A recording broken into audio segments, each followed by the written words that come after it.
right. Goes to the inside. Down to the turn number one. Gives it a go. Giving the push to Chris Overland, putting it back into the lead. Gonna go side by side. It's gonna be door to door. Who gets it? Oh my God! They died almost. Yeah, this is gonna be one of those races where you're just gonna have to hold your breath the entire time. Everybody up. Taraska in the number 4. Contact. It's the big one.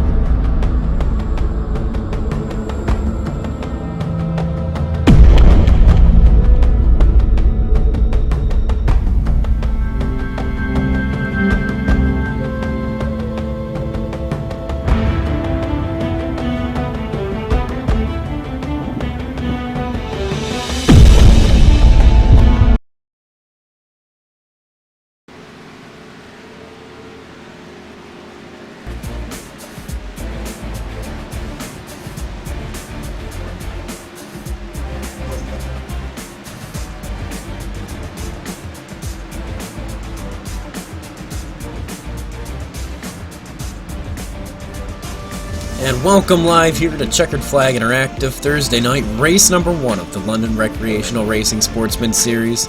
We're going live here from Daytona, the 2.5 miler. Last week we were here under the lights for the shootout, and now this week we go to racing under the suns.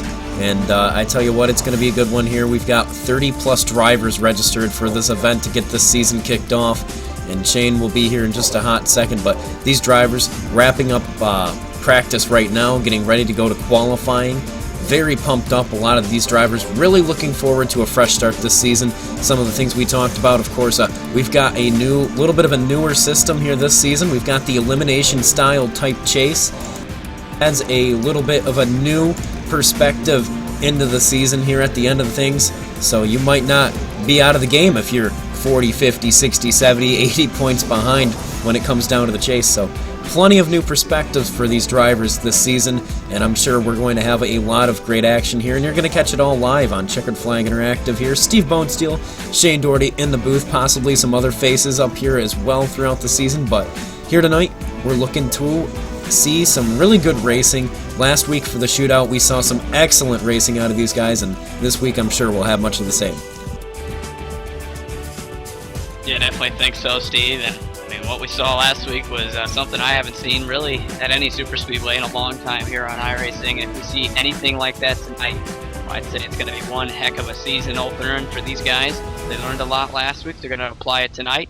But the difference tonight is it's for points and it's 100 laps. So definitely going to have to go out there longer and have your car there at the end.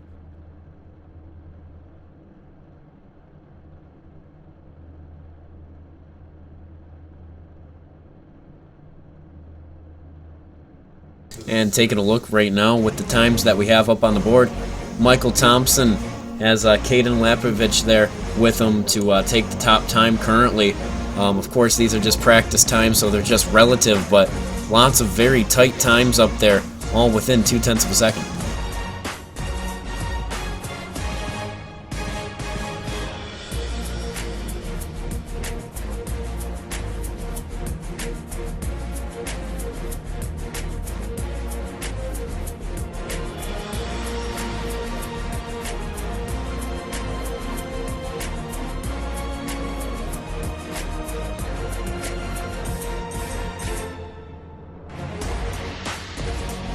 Before we get qualifying underway tonight, I have to mention that the field count tonight is an UpperEdge record.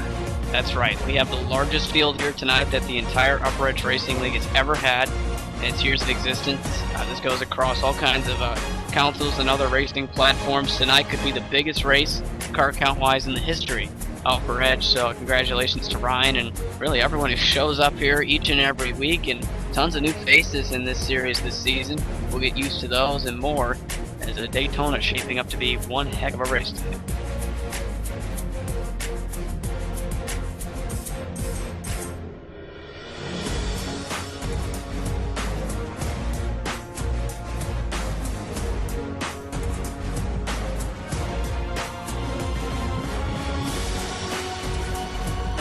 And Shane, I do believe you're catching up with one of the drivers here that we'll be watching throughout the night, driver the number 25, Justin Munsell.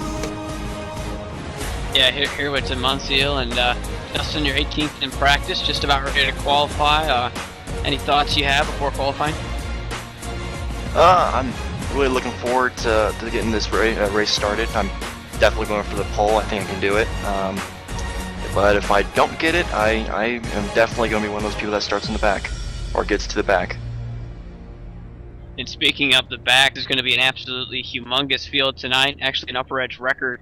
We just heard from Ryan. How do you think that's going to change the race tonight? And do you think hanging out in the back is probably going to be the best choice? Well, luckily I know, and most of us have raced together a lot. There's only a few new guys, so it's not going to change that much from the previous races. But I do think it's going to be a little chaotic, especially in the beginning, because I think everybody's going to get a little bit cold feet so far. So I'm going to definitely take it easy. It's definitely a good way to go about it. And also, last week we were under the lights, and today we're going to be in the sun here with the shade. Do you think that'll change anything? Definitely it could. I mean, the vision's always different. I guess during the night, I mean, some people have better vision during night, some people have better vision during the day. Preferably, I like the night, but the day race is always nice too. Alright, definitely is. Before we let you go, Justin, any sponsors or shout-outs you want to thank for not only tonight, but the entire season up ahead? I like to thank Evil Controllers, Sky Motorsports, Coca-Cola, and all the rest of my sponsors. And I'd like to thank Shane Tarian and Bronson Stafford for letting me join their team. Alright, that's Justin Munsell. We'll let him qualify here. Good luck tonight, Justin. Thank you.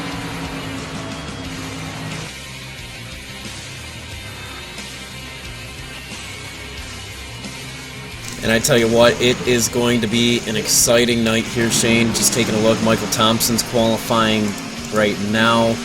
Very relaxed around this track. Very hard to gain time here at Daytona. Of course, qualifying, I mean, this thing is, you're full throttle all the way around, so gaining time only happens so much. And believe it or not, there is really an etiquette when it comes to super speedway qualifying, and these guys, they don't have that line down essentially how they go about the run, the first and second laps and stuff like that. You can find yourself starting in the back. Qualifying on super speedways very close, so we expect to see times pretty much mirroring each other throughout the entire field. And really the guys who have got the whole qualifying procedure down, they're going to have great starting track position for tonight in a 100-lap race. With all the chaos we saw really at the beginning of last week's race, track position is going to mean a lot.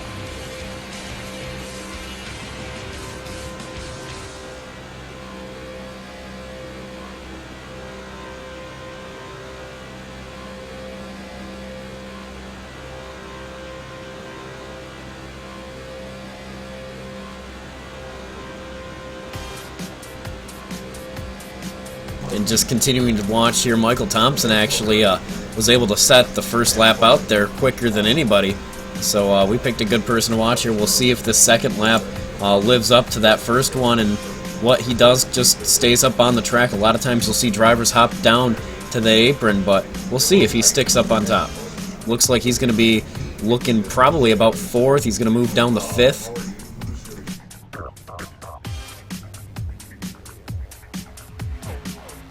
Yeah, it'll fluctuate here for the next minute or two, but wow. Looks like a 49.1 is a pretty close time. Just looking at the top 8, all 8 drivers, all 9 drivers now, as Byron Daly goes to the top, 49.1s, and it just continues to go on from there.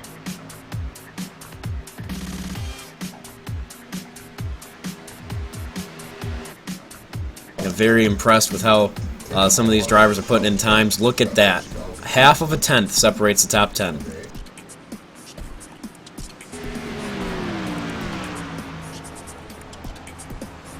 I think it's going to be a pretty common theme here. It's just a couple more cars to go. Most guys, they're not out there already. They're running their second lap, and Justin Munsell, just talked with him. He jumped up to 5th right there, so that's going to be a good starting spot for him.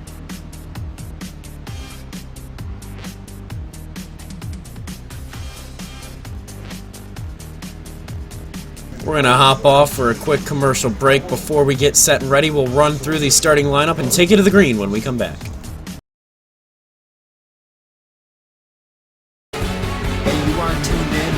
checkered flag interactive. This is big here tonight. Goes to the inside. Down to the turn number one. Gives it a go. Giving the push to Chris Overland, putting him back into the lead. Gonna go side by side. It's gonna be door to door. Who gets it?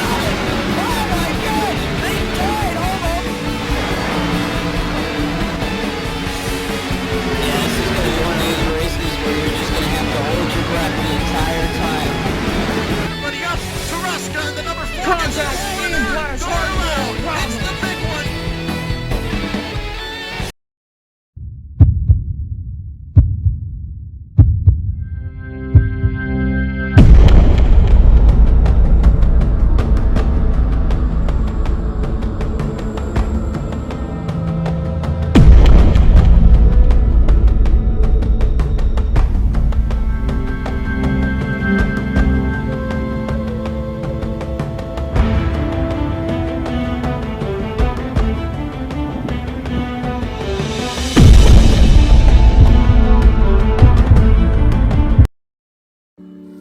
So I was looking at the new Aurora, but then I was thinking, maybe I should get something that looks a little classy. But then I was like, no, I need something that can pull some serious weight. Maybe I don't need all that cargo space. What about the Legionnaire? Now we're talking. How about some bigger guns? Little bigger. No, little bigger. There you go. And maybe some rockets, too. Actually, I should probably upgrade the power plant. I did like the leather seats on that LX, though. Yeah.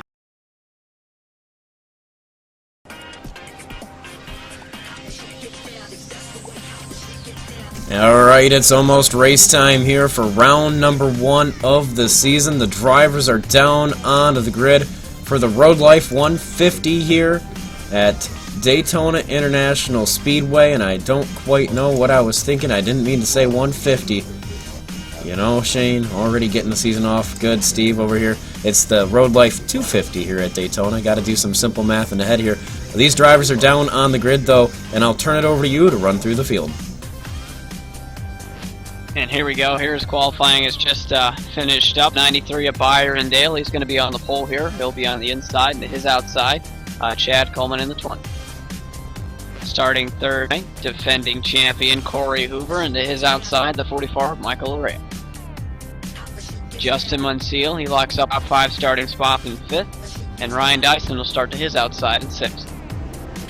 Joseph Tice will go ahead and start 7th here tonight, and rookie Nick Mass will start 8th. Austin Hartenfels will start 9th. His outside, completing the top 10, will be the 14 of Michael Finlayson. Mark Roppolo will start 11th here tonight with Jamie Haley in the 02 to his outside in 12th. Jacob Adams, another rookie, will start 13th, and to his outside, Chris Wright. Mark Murphy will start 15th tonight, and Trevor Roppolo will start to his outside in 16th. Rally Grant Davis starts 17th. Bronson Stafford will start 18th. Walker Thomas will start 19th, with Thomas Story rounding out the top 20. Clint Carr starts 21st, Joe Lawrence 22nd, Jason Thompson 23rd, and Michael Thompson 24th. 25th will be the 76th of Ethan Lapsovic, and his outside in 26th, Cody Tabor. Michael McLean 27th, Brendan Adonia 28th, Bradley Burke 29th, Colin Bowden 30th, and then rounding out the field, guys who did not post a time, Andy Glazik, JD Laird, Alan Cryer, Shane Terrian, and Justin Krasinski.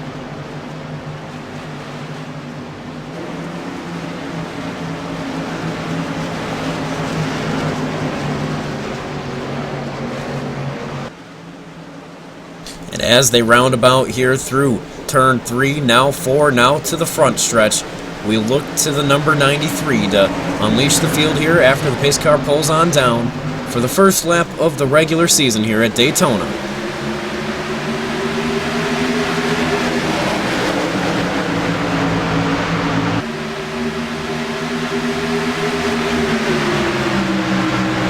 Pretty orderly start as usual. What we saw last week as well. Inside, outside already forming up together here. Should be double file all across through turns 1 and 2.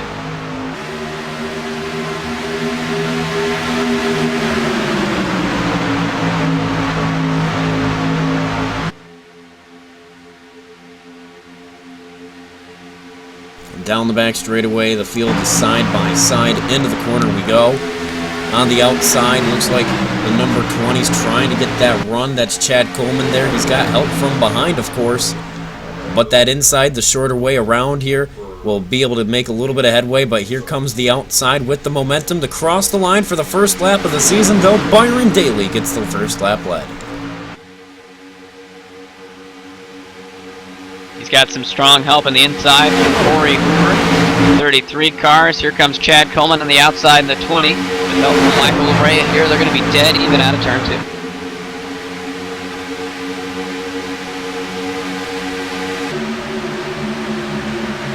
The field's rocketing down the back straightaway. The outside line's picking up a little bit of speed. Lariah pushes the 20 clear. Chad Coleman pops down to the inside line in front of the 93 teammate there. Corey Hoover looks from that third inside row. Will he do anything here? He has no teammate help as it lays right now, aside from Ryan Dyson on his outside, who's pushing that 44. He'll try probably to get up to that outside line, but it's not going to quite happen here as they head back down the short chute into turn 1 and 2. And already you're seeing the 20 of Chad Coleman starting the outside. Gets the lead once again. He drops to the inside, picks up Byron Daly. And they will continue to ride there. Now Michael Larea and Ryan Dyson in the new colors for this season go to the outside. They're going to try and make some ground up there. Looks like they're going to be once again dead even as the battle for the lead. Very strong early on.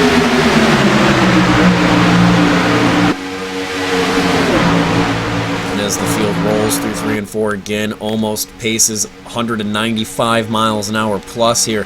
As we rocket down the front straightaway, Chad Coleman will lead that lap through lap number 3 in the books on to number 4 here, as we've still got a pack of about 15 cars up front. They're single filing out a little bit further back. We've got about 20 onward single file making a line back there. And then we've got a third group, very small, that has fallen back about 5 seconds.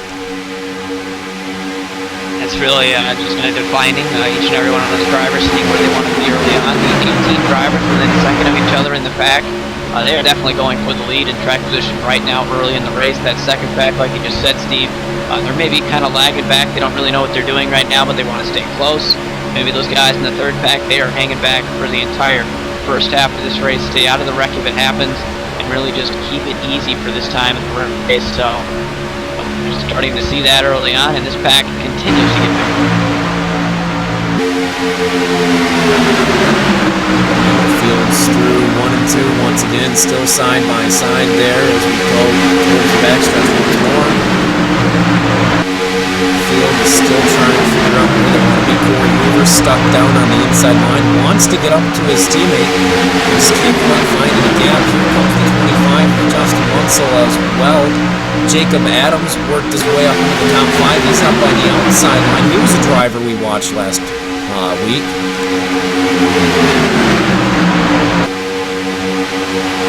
Jacob Adams actually got some laps led in that 19 car in the shootout last week, so he's going to definitely be someone to watch, and he did that all in the outside lane, so here he is once again in the outside.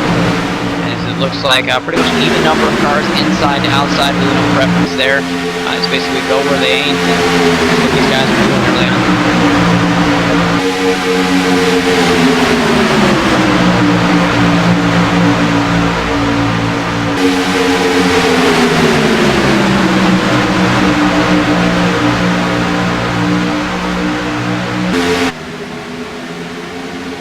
Outside line once again looks to make a little bit of headway here. As they start pushing, they line more cars up. They've got a run here through the front straightaway through the tri-oval. Not quite going to be able to beat that 28, but he's going to come close. Yeah, Nick Mass almost got his first lap led there on lap 7 from a strong push from Michael Finlayson, but he's going to come up probably within an inch short there. I have not an exact measurement, but nonetheless, Ryan Dyson was the leader that last time by on the inside. I think these guys are going to keep it too wide for now, but what we've seen in the shootout, at least last week. And just as I say that, 3 wide through the middle was plenty of 3 wide racing, and you're only going to see more of that as the night continues on. Yeah, 3 wide there, getting really tense mid-pack here. Finlayson all the way up to the outside wall. 3 wide down the front straightaway, almost looking 4 wide at some points here. Will Finlayson just drop back in the line, or will he get some help? It looks like he'll have no help. There as Hartenfeld shot himself up through the middle. And now it's still Ryan Dyson down on the inside line with Nick Mass on the outside in that number 95 trying to fight for that top spot. Might have missed it a little bit back there, but Justin Munseal in the 25 got really squirrely out of turn 4, saved it. That's kind of been up against the wall, falling back, but that car very lucky to spin out there in front of most of those cars in the back. Nice save. We continue. Davis on the move in that number 24 Napa know-how machine on the outside, hooked up with that number. I do believe that is the 25 there actually behind him. Excuse me, nope, that's the 98. They've hooked up there on the outside line, trying to make some headway, moving up through the field. They've made up about 10 positions so far, working on that outside line.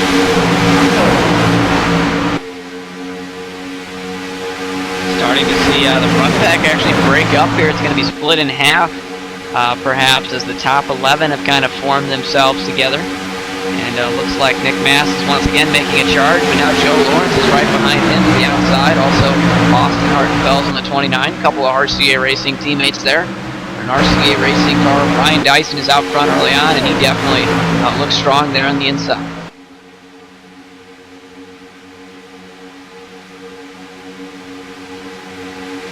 And side by side, they go across the stripe once more here.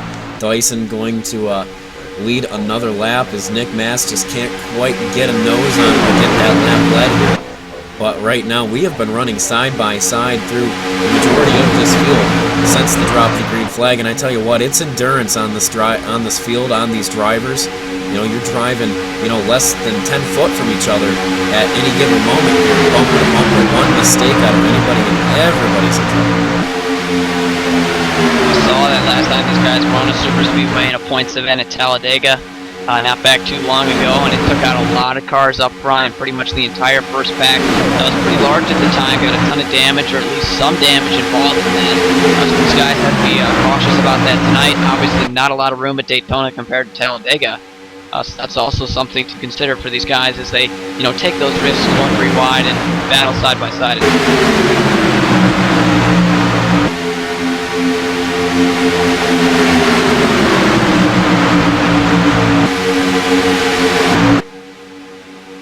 As the field rolls down again, the back straightaway, you can see that outside line not quite as joint, but down the inside goes Mass as Joe Lawrence pushes him up there. Another RCA teammate. Here comes the number 29 of Hartenfeld, another teammate as well. And almost up into the outside wall, multiple drivers there. Looks like grip is coming to a minimum off the turn. To shoot across the line, but Nick Mass in the 95, first career lap led here in the Sportsman Series, and he's off a great start in that 95 car, up from 8th to 1st right now. Been in the top 5 since the drop of the green, and he's got himself a good race car tonight. But tell you what, that outside lane has been taking the lead several times. You get a car out front, car right behind him, just him in front, and then he goes right to the inside lane and kind of rides there. And we've seen that with pretty much the first 4 cars in the inside lane. They were cars that were on the outside at one point, but made that drop down into it. 3 wide there is Finlayson once again pushed up to the outside. He's going to drop right in front of the number 24 Davis there. He'll hook up across the stripe here as Nick Mass leads another lap. And now Ryan Dyson, bold move to go in front of Joe Lawrence, but those guys all teammates on RCA Racing. They're going to try and get a train together up top, and we'll see how dangerous they can be. You got a bunch of Camaros up top. They're going to try and make a run here down the back straightaway and kind of gang up on this inside line. Drops down to the inside. There goes Ryan Dyson. He'll take over that lead once more. And next week, here for World Life 250, the opening race of the season, brought to you by World Life. Of course, next week we go to Atlanta Motor Speedway, Hotlanta, for the Intoxicated Gaming 200. That's going to be an exciting one. 133 laps on that 1.5 miler. But here tonight, all eyes on the field here as we are 14 laps through this race. We've still got plenty of competition up front. All these drivers in the game. Shane, it is early, but what do you think is going to be the key to winning this race? I think definitely early on we're seeing these guys pretty antsy and they're going for the lead.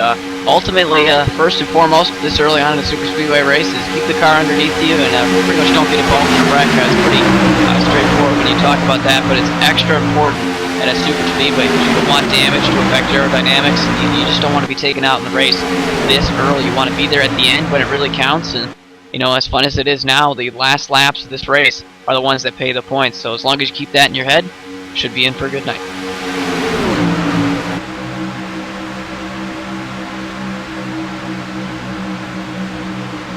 Taking a look here at our current running order before we hop off for a quick commercial break. Ryan Dyson's top the board once again. Joe Lawrence there second. Nick Mass, Austin Hartenfels, Michael Araya, Corey Hoover, Chad Coleman, Mark Murphy, Michael Finlayson, and Jacob Adams rounds out through your top 10. So we're going to hop off for that quick commercial break here for the Road Life 250 live from Daytona. When we come back, we'll take a look at how everything's shaping up towards pit stops here. Don't go away. We'll be back in just a moment.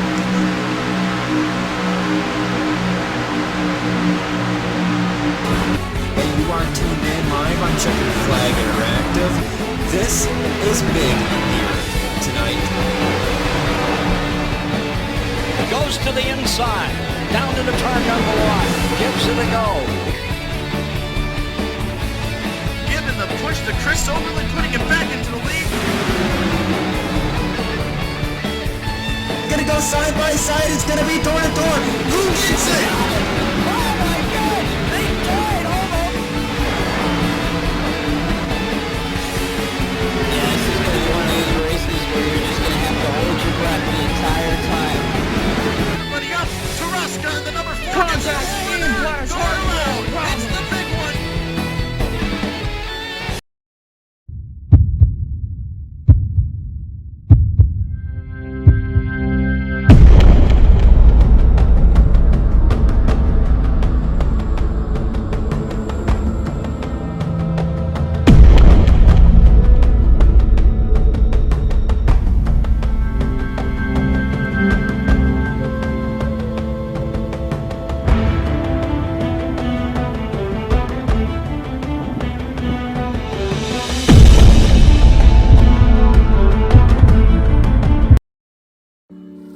So I was looking at the new Aurora, but then I was thinking, maybe I should get something that looks a little classy. But then I was like, no, I need something that can pull some serious weight. Maybe I don't need all that cargo space. What about the Legionnaire? Now we're talking. How about some bigger guns? Little bigger. No, little bigger. There you go. And maybe some rockets too. Actually, I should probably upgrade the power plant. I did like the leather seats on that LX, though. Yeah, perfect. All right, let's see what this baby can do.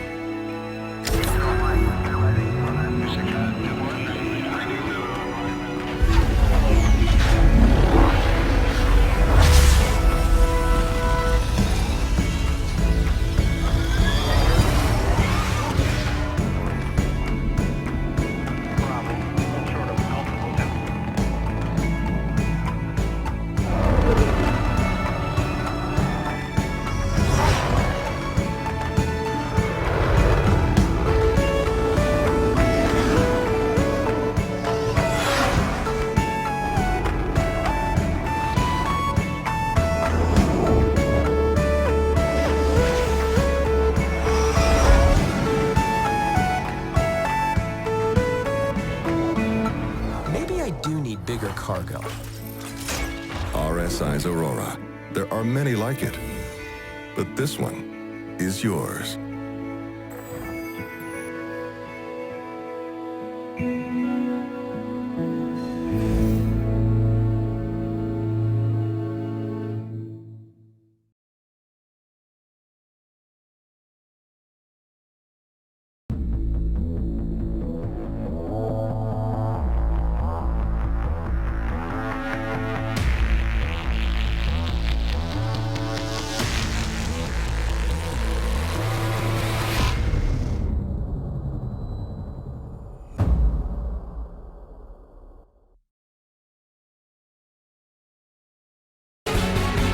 are tuned in live on Checkered Flag Interactive. This is big here tonight. Goes to the inside, down to the turn number one, gives it a go. Giving the push to Chris Oberlin, putting it back into the lead. Gonna go side by side, it's gonna be door to door. Who gets it? Oh my gosh, they died almost.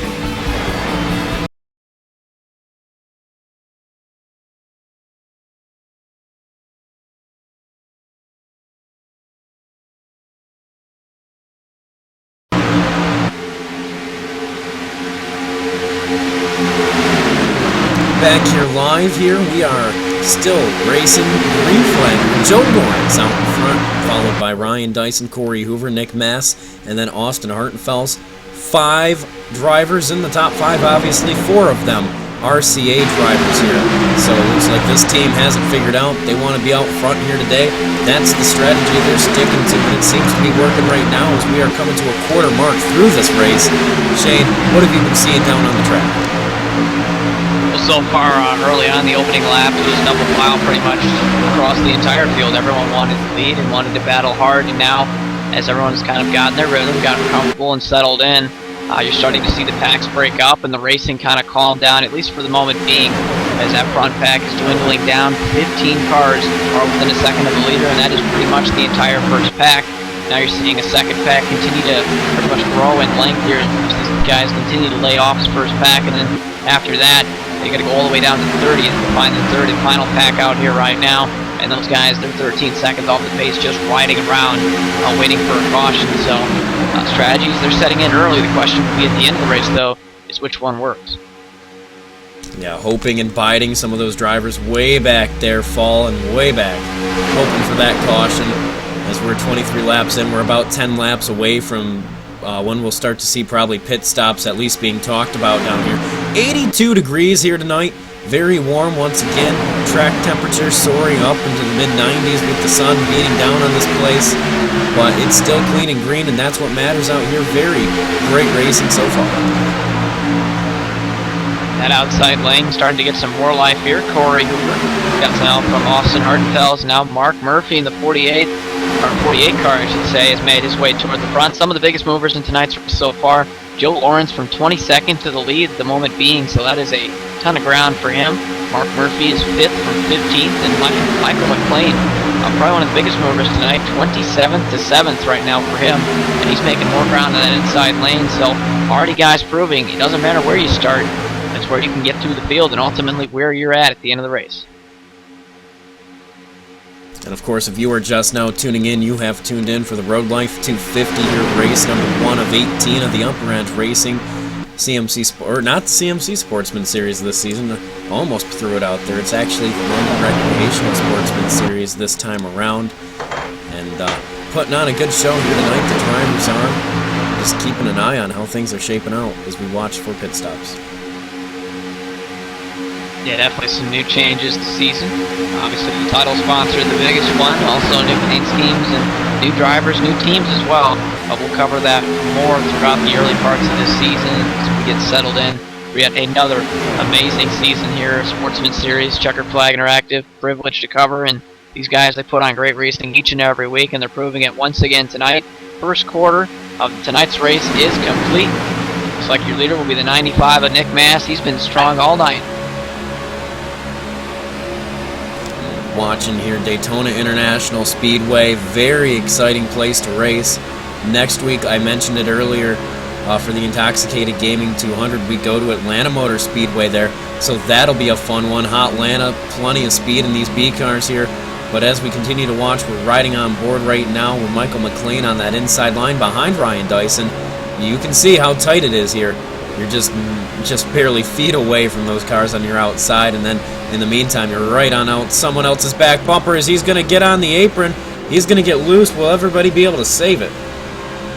They will, and we are going to have to look at that again. Michael McLean looked like he was headed straight for the wall. Might have caught a bit of the apron, but what a save by him and Joe Lawrence. Here's the replay. We'll take a look at it here. Catches that apron right there on the exit, up the corner, into Joe Lawrence. Hard hit for him. That'll damage his car. But everybody was able to navigate around him here through the tri-oval, and no caution.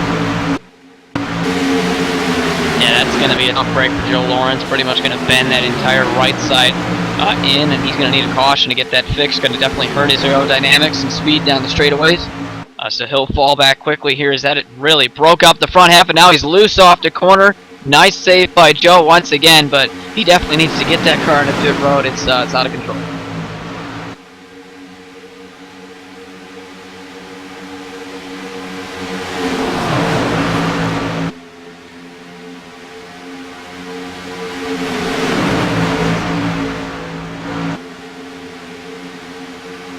But that broke things up towards the front of the field just a little bit, which is a good thing and a bad thing for some of these drivers. Gives them a little bit of room to breathe up here as Byron Daly almost makes some side-by-side contact with the 31 of McLean. He'll pull it up the track there in that Focus number 93. Almost that contact there. That could have been bad. Definitely could have been, but it seems like we're having all kinds of things happen with these guys battling side-by-side tonight. Contact definitely one of them. What I've been interested to see is how much these guys are washing up off the corner, and what I mean by that, their car's going toward the wall and just barely missing it sometimes, particularly out of turn 4. We're seeing guys just barely get past that outside wall, and you definitely ricochet off that, hit someone on the inside, and that's going to be a big wreck for the entire field. So we'll have to watch that and more as this run continues on.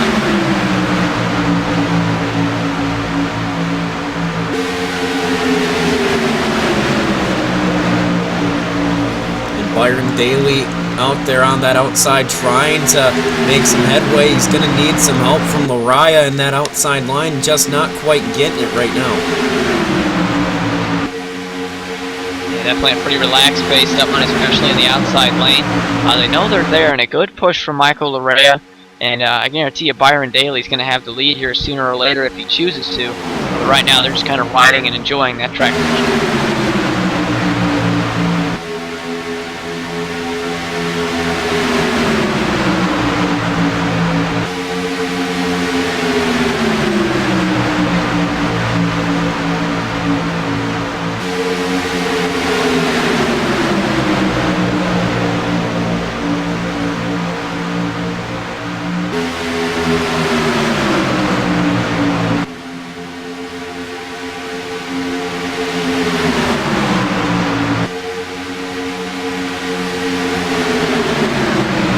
One thing we can notice here tonight, Steve, now 30 laps into tonight's race.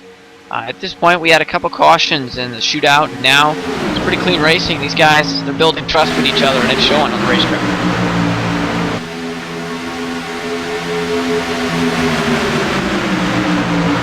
Very clean racing here tonight, and that means strategy's probably running through the heads because you just don't know what you got to do here. So we'll keep our eyes on it as it goes on.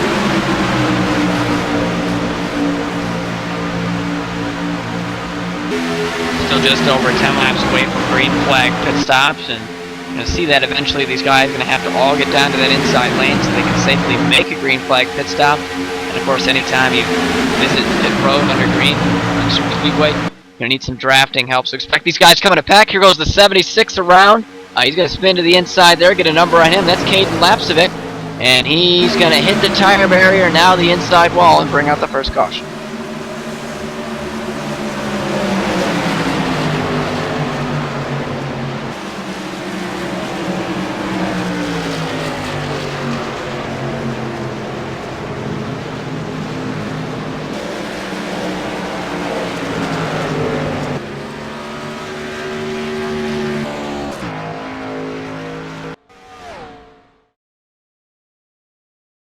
We'll get a replay up where it looks like Caden actually just hit the inside wall. He hit the guardrail, and then he hit another inside wall all the way toward the inside of the speedway. So a tough break for Caden, and have to see exactly what turned that car around. Just caught the apron there through the tri-oval, and that'll be what does it in. Not entirely sure what actually brought out the caution, Shane, as he was off the track.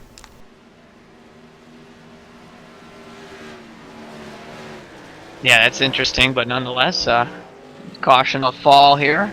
should bring the entire field down pit road for a full tank of fuel. But the question is, how's tire wear and how are these guys going to combat that here on these pit stops?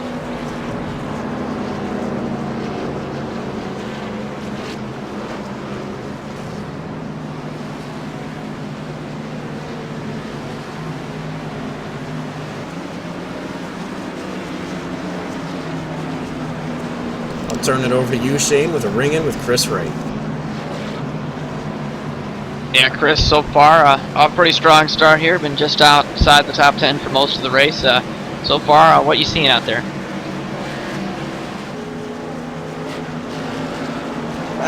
It's been pretty crazy out here. It's really tight. The car is really tight.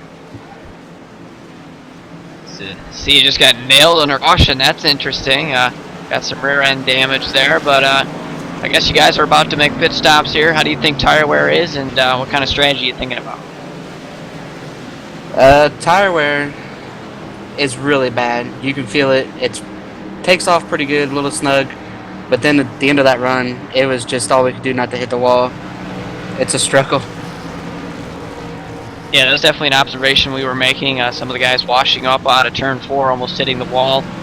Good to see that actually is something happening and we're not just seeing things. But what do you think is going to be the key here for the rest of this race? Looks like everyone's pretty much been clean.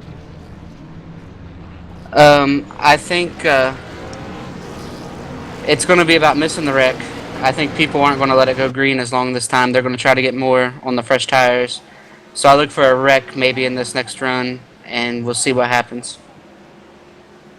Alright, that's Chris Wright. We'll wish you the best of luck tonight, Chris. Alright, thanks. Hopefully it's a good show for you guys.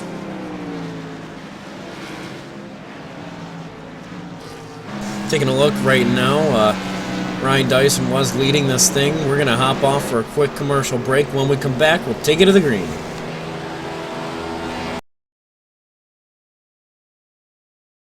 And you are tuned in live on Checkered Flag Interactive. This is big here tonight.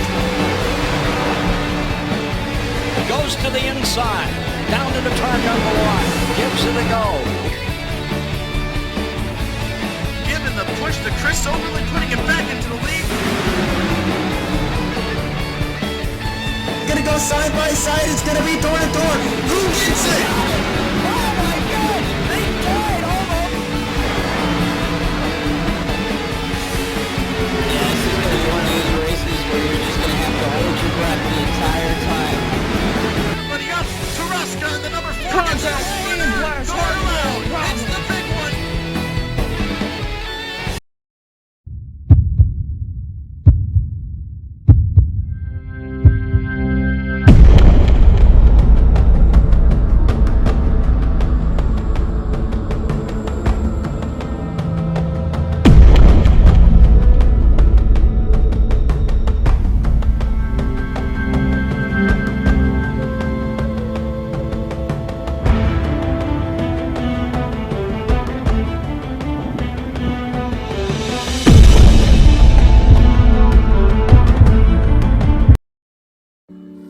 So I was looking at the new Aurora, but then I was thinking, maybe I should get something that looks a little classy. But then I was like, no, I need something that can pull some serious weight.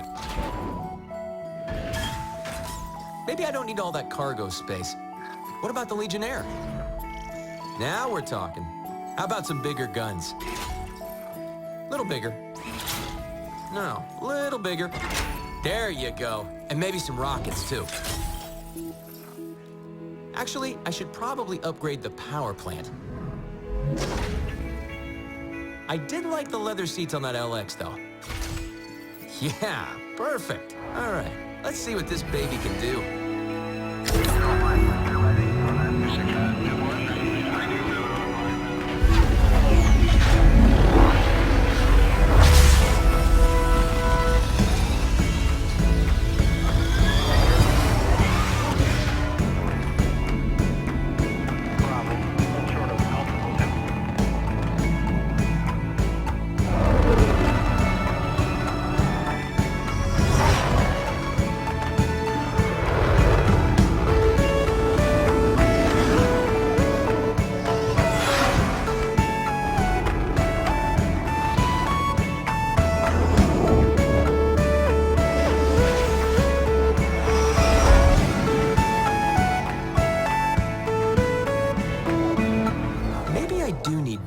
cargo.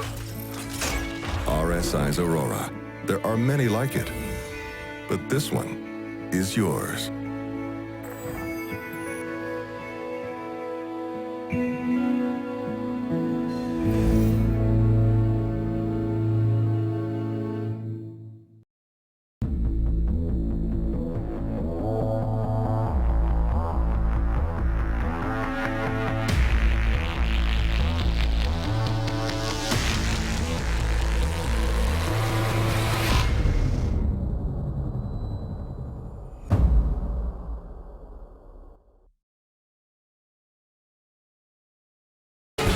Hey, you are tuned in live on Checkered Flag Interactive.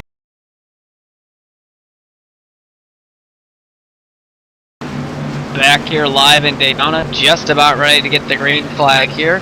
Couple of changes up front here after pit stops. 95, Nick Mass, the new leader. Ryan Dyson drops a spot back to second. Definitely what we heard there just before we went off to commercial. Got some interesting tire wear here. These guys, possibly some camber issues on the front of this setup tonight, making it very difficult for these tires to hang up, and that could mean big time decisions to be made later in the race. Could be 4 tires, could be 2, but you're going to have to watch that tire wear, or we could see some really bad things. As the pace car pulls off, we're back to green flag racing.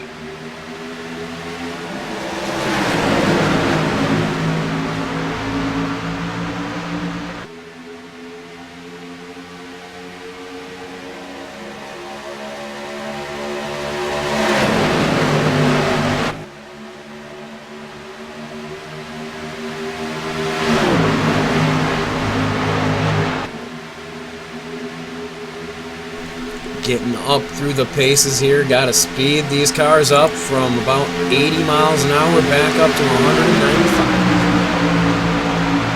And they're already 191 to turn 3 there, the draft, making it just that much more easier to get back up to speed. And tell you who's back up to speed, that's Nick Mass. On the inside there, Michael Larrea right behind him. They're pretty much locked together going to the front of the inside.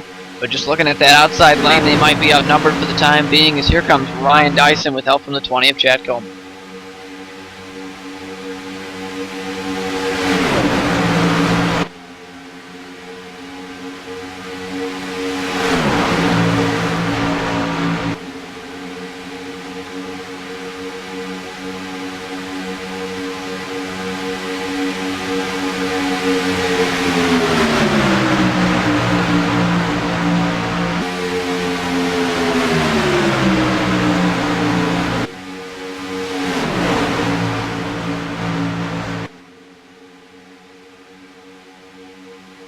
Still a pretty good strong pace up front. This field definitely more spread out now, just after this first restart here compared to the initial start of the race, and that is definitely something interesting to see as we're almost halfway.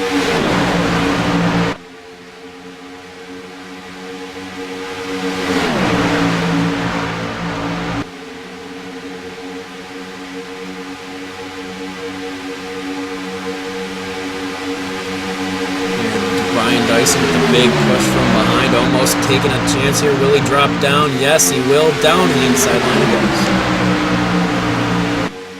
And he takes the lead away from the outside lane. Another example of when the outside gets together, puts a car out front. That driver drops down, assumes the lead, and Chad Coleman could be next on the inside as he's officially going to lead this lap.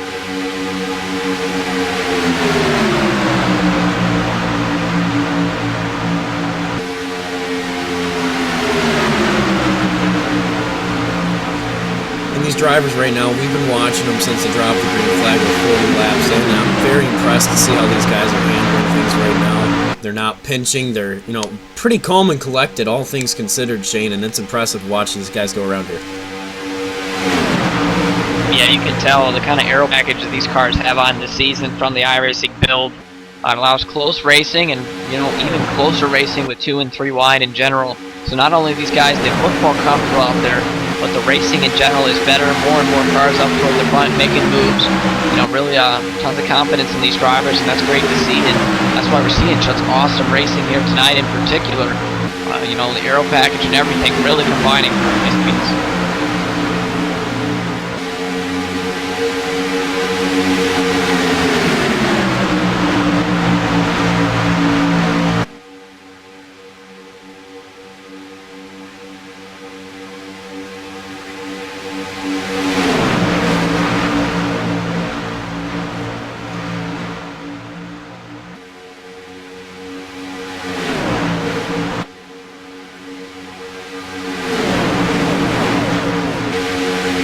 An update real quick on our pole sitter, 93 Byron Daly, running at 23rd at the moment. He was up front there, might have had a problem on pit road. He's making his way through the field all the way up to 22nd. And just a car or two behind him to 78 of Joe Lawrence. That team on and off pit road, tons of repairs to the right side.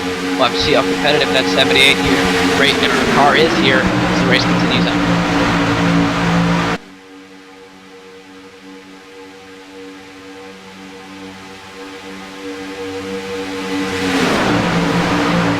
Drivers right now I still feel like are biding their time trying to figure out where they want to be in the field, because it's hard to decide when you've got such a large car count of drivers here.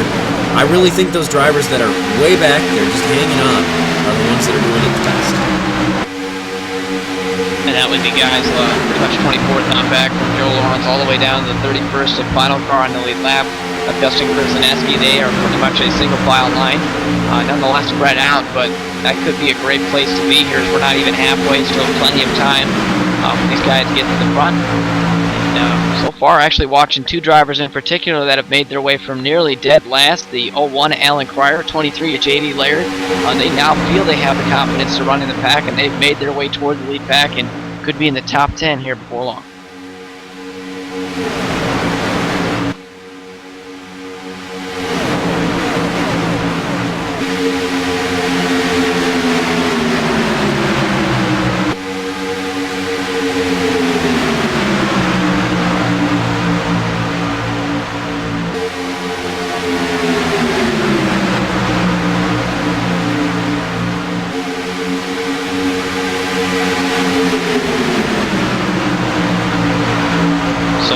Nothing changing up front. Ryan Dyson inside, Chad Coleman outside. I'm just really impressed by how consistent these guys up front are. They the top five, that they've pretty much been there the entire race, and each and every one of those guys, they've had laps led and have a chance to be the leader on the outside or be the leader on the inside, and that's experience these guys are getting early on that maybe the guys mid-pack don't get. So when the race comes, these guys, they might know a couple tricks that maybe those guys toward the back don't. So that's one of the advantages of having the track position early on. And plus, if there is a wreck, you're likely in front of it.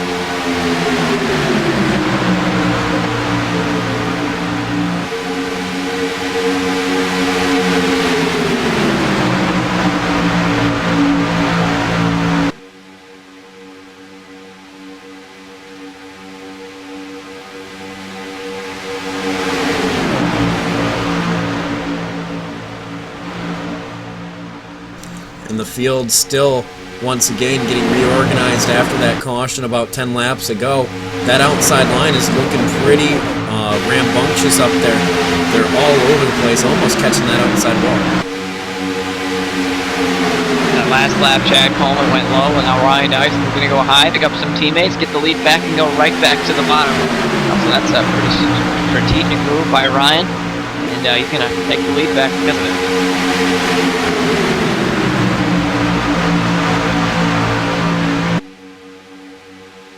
And you are tuned into the London Recreational Racing Sportsman Series. We're 46 laps into the opening race of the season here. This race, the Road Life 250, has been very, I'd like to say calm so far. And that's a good thing, but I think that's leading up to where we haven't seen the big one. Even last week in the shootout, we really didn't see the big one. And I think here tonight, we might just see it. Yeah, racing's only going to get better as it goes on, but here come more drivers to the front. 84 Walker Thomas, 23 JD Laird, and the 27 Andy Glazek. They have not been to the top 10 all day. They're there making ground. This here could be a third lane up top.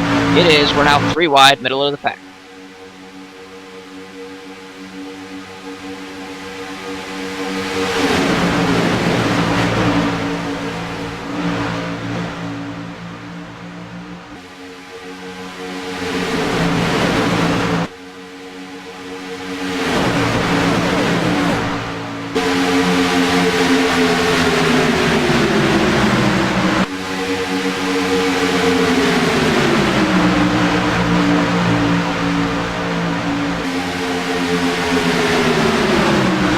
Austin Artenfeld is going to be the new leader on the outside. Ryan Dyson went low there. He loses a little bit of ground. that looks like the field getting more organized together. Was very strong out there on that restart, and it's taken nearly 10 laps for everyone to come back together, but they are here, and that inside line definitely getting some added car count, and that's very important because the more cars on a train, usually the faster they go.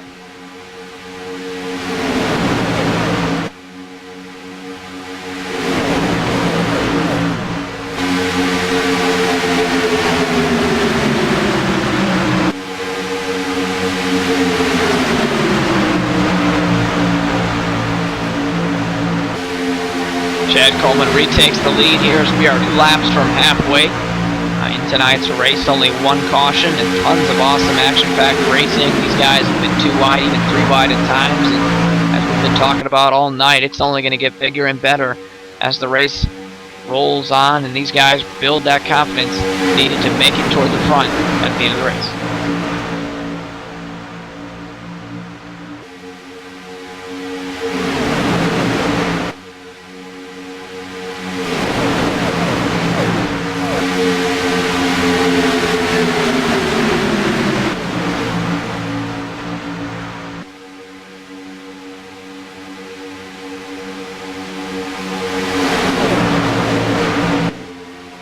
Now at the halfway point, 50 laps remain when they cross the stripe here. So we've made it through half of this event, and we've only had 1 caution so far. I've got a feeling there's still plenty of more stuff to be had of. Yeah, there definitely is. This is pretty calm, considering that they are 2x2, several rows deep. But this is still pretty calm. These guys have been doing it all weekend this week and all last week as well. Even in the practices that they host each and every week too. So they have the confidence. This is pretty typical, but when the 3 wide rolls around and these guys start giving less and less room between the lanes, that's when it's really going to be stepped up here, and these guys are going to have to recognize that, or you could go toward the back if you're too cautious up front. You got to remember that if you're too cautious, you will drop to the back and push down the line. These guys aren't afraid to do that here, even mid-race.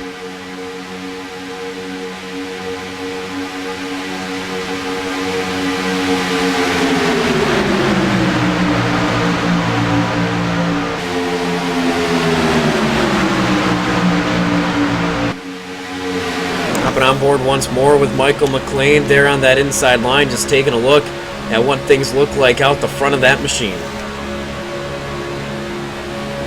Yeah, he's got a couple car lengths there in front of the 84 Walt Thomas, and then it's a huge freight train in front of him, currently holding some of the fastest cars of this race, including Ryan Dyson, who's been on and off out of the lead. That last time by was the leader, but Chad Coleman and Ryan Dyson, they go back and forth each and every lap. One leads one and the other leads one, as well as Nick Mass jumps to the outside, ditches Ryan Dyson, and he's going to take the lead out of there, and almost Ryan gets loose there.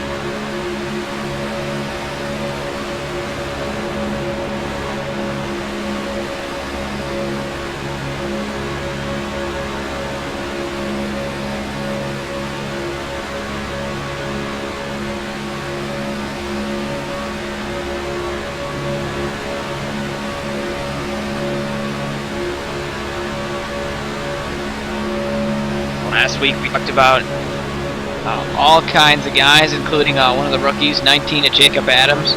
This week, though, really impressed with the 95 Nick Mass. He's got several laps led already tonight. Been up in front of the top 5 the entire race, and he is there battling with some of the seasoned veterans, guys who win races each and every season and are there at the end. He's already proving he has the experience to get it done this season.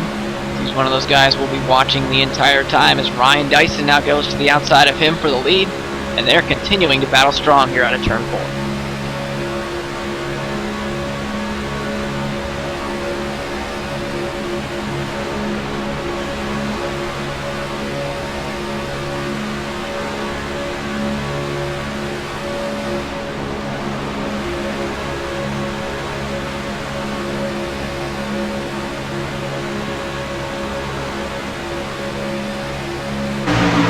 As the field spreads out here once again, we're still about 15-20 laps away from green flag pit stops, but after that we should be pretty much good to go to the checkers.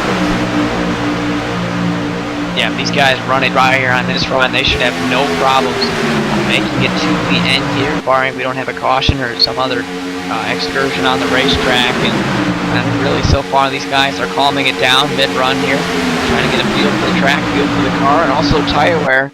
Each and every lap they go around here, those tires, they get a lot of abuse, and seems like with the setup tonight, very heavy on camber in the front tires, it's taking a lot of wear on some of the inside and outer parts. This guy's going to have to watch that. If you feel your car getting tight, you're definitely losing tire wear.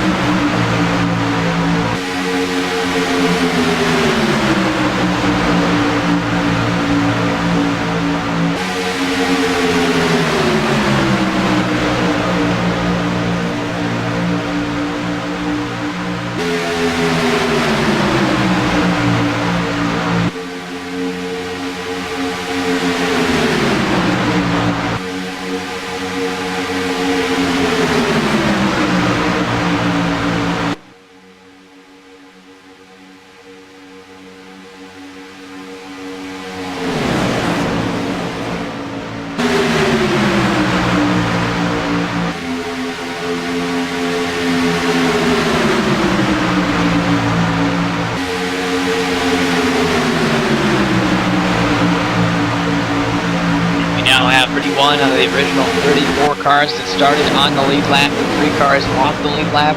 Cody Tavor, Justin Monseal, and Brendan Madonia. Pretty much everyone else is in this front pack. It could be 30 cars strong here between 2 to 2.5 seconds. That is a monstrous pack going around this speedway. The only car out of the draft, the 66 of Jason Thompson. He's drafting back there with Justin Monseal getting about a lap, and these guys are pretty much the only ones deciding to lay back.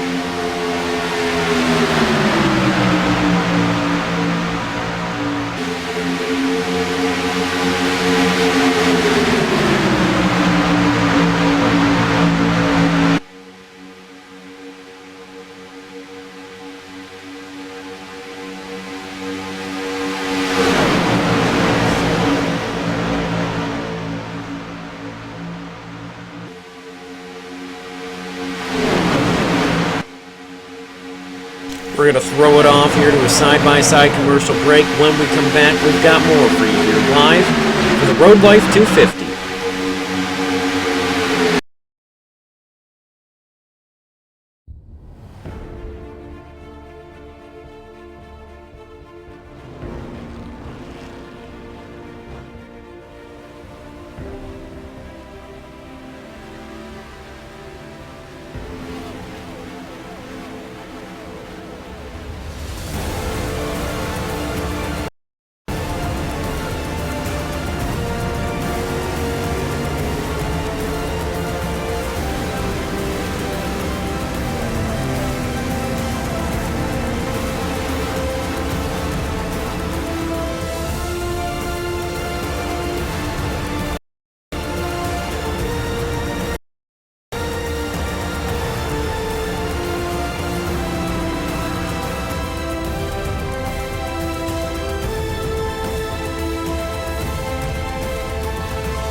And it's grabbing me, feel it in my bones like oh, wow, wow, wow, something big is happening, wow, wow, wow, wow, something big, I feel it happening, oh.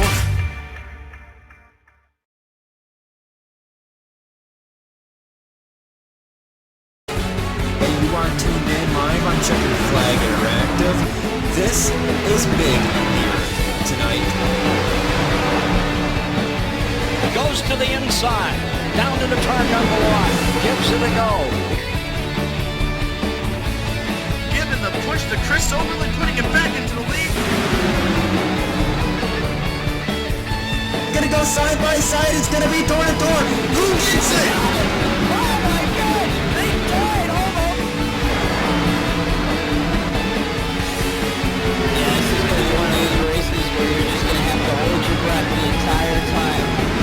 Everybody up, Taraska, the number 4 gets the winner. Door around, it's the big one.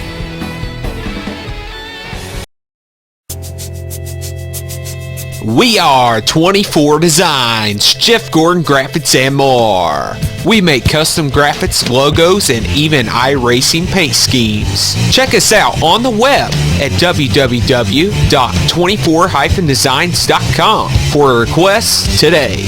Again, that is 24-designs.com. 24 Designs, where the best graphics are made.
.38 laps remain here at Daytona.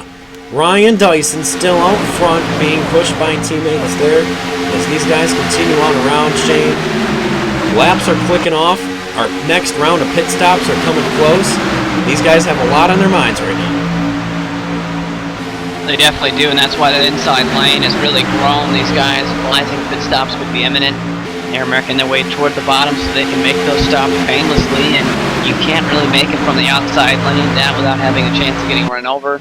So that inside lane only going to get more populated as we get closer and closer to that pit window. So we're already in it. It's just whether or not these guys want to pit. But look at one of the cars up front, 89 Colin Bowden, 78 Joe Lawrence. Those cars have been laying back. Joe Lawrence was in the fence not too long ago, and they're both up there battling for the lead.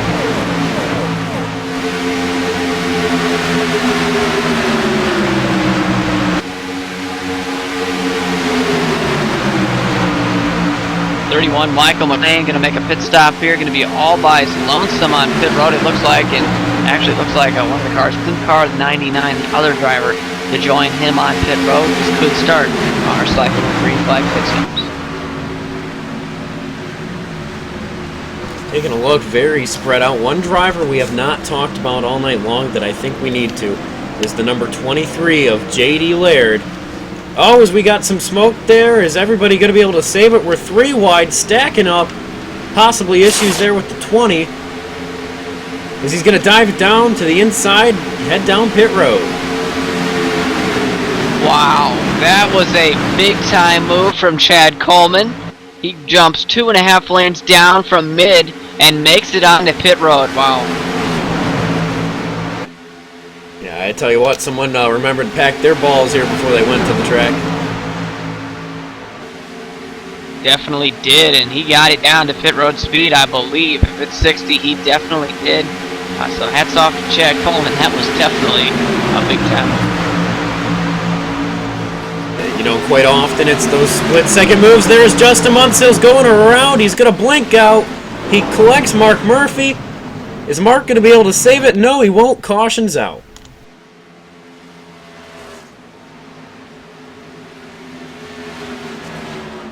And definitely this is going to offset green flag pit stops. When we pull this replay up, I don't think that contact wasn't initiated by some contact with the wall from Justin Munsell.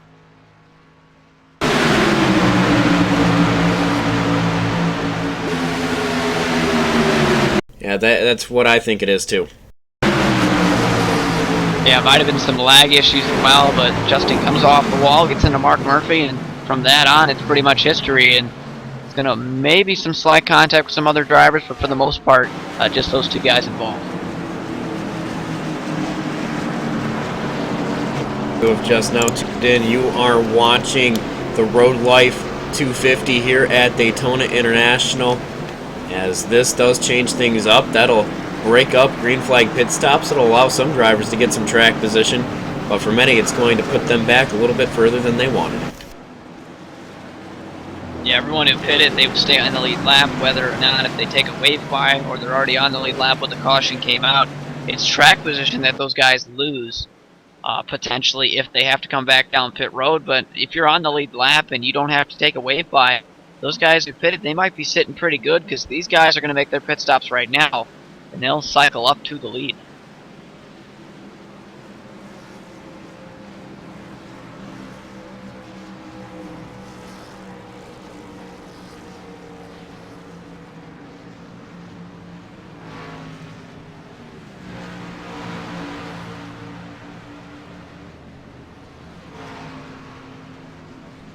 But definitely with the tire wear we've seen tonight, guys are going to probably take 4 tires. As 28, Ryan Dyson, all kinds of problems getting that car into pit road, just getting service as the leaders are away.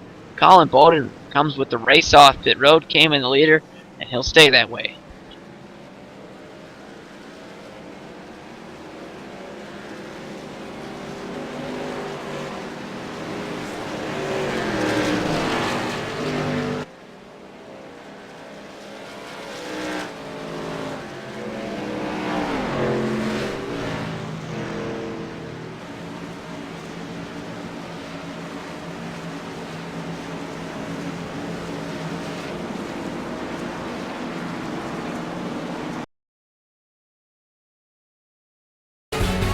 You are tuned in live on Checkered Flag Interactive.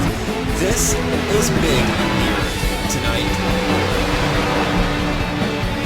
Goes to the inside, down to the turn number 1, gives it a go. Giving the push to Chris Overland, putting him back into the lead.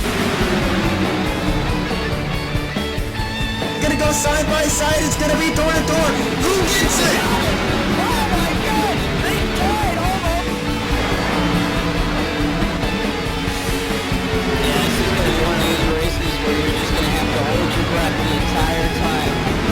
Everybody up, Taraska and the number 4. Contact, aim, flash, hard, it's the big one.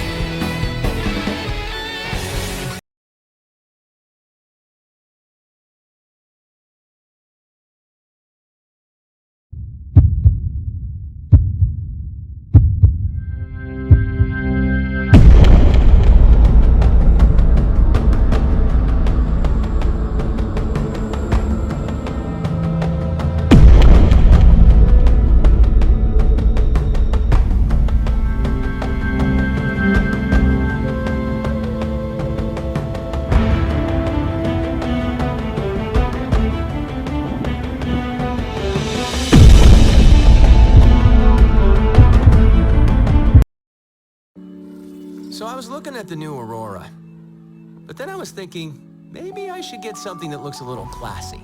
But then I was like, no, I need something that can pull some serious weight. Maybe I don't need all that cargo space. What about the Legionnaire? Now we're talking. How about some bigger guns? Little bigger.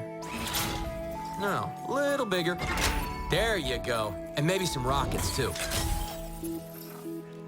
Actually, I should probably upgrade the power plant. I did like the leather seats on that LX, though. Yeah, perfect. All right, let's see what this baby can do.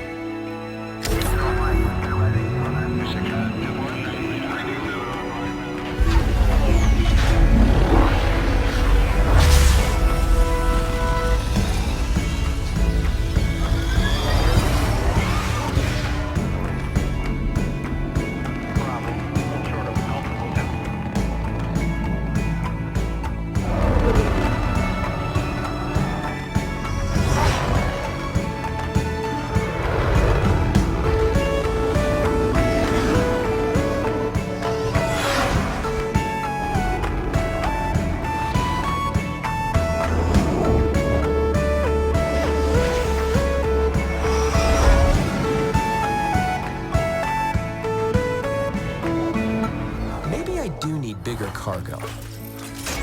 RSI's Aurora.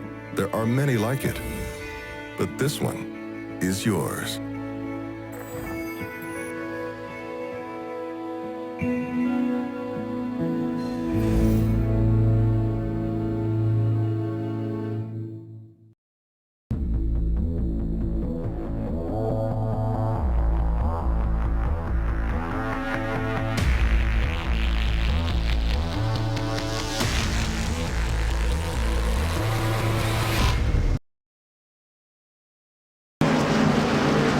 Doubled up and ready to go here. 31 laps. We'll have 30 to go when we cross the green flag and the pace car pulls on down.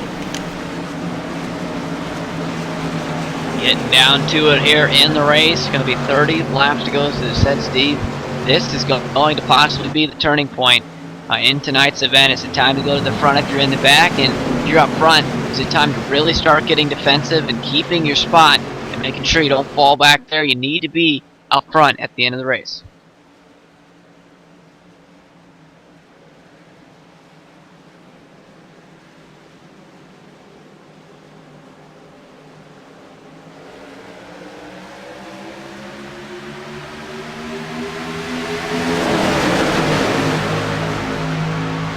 Green flag back out here. Byron Daly, your leader at the line in the outside lane. Chad Coleman inside.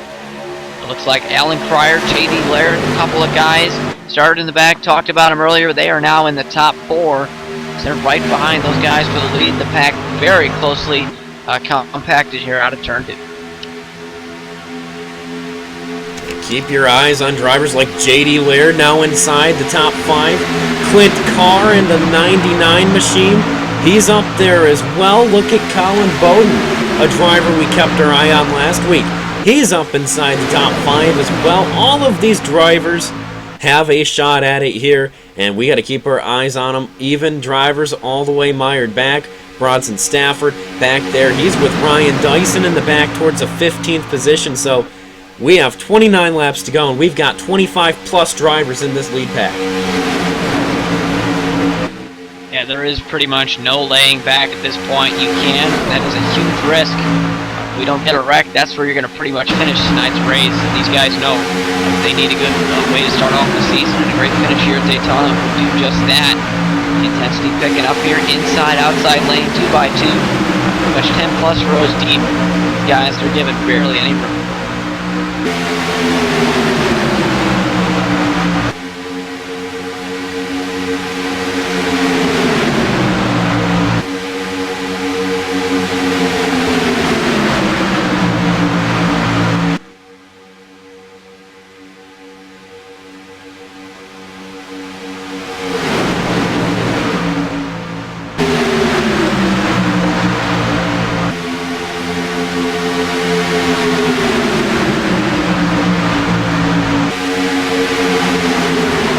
Byron Daly on the outside. We saw him work it earlier. Chad Coleman, though, on the inside there. He's got help from a teammate.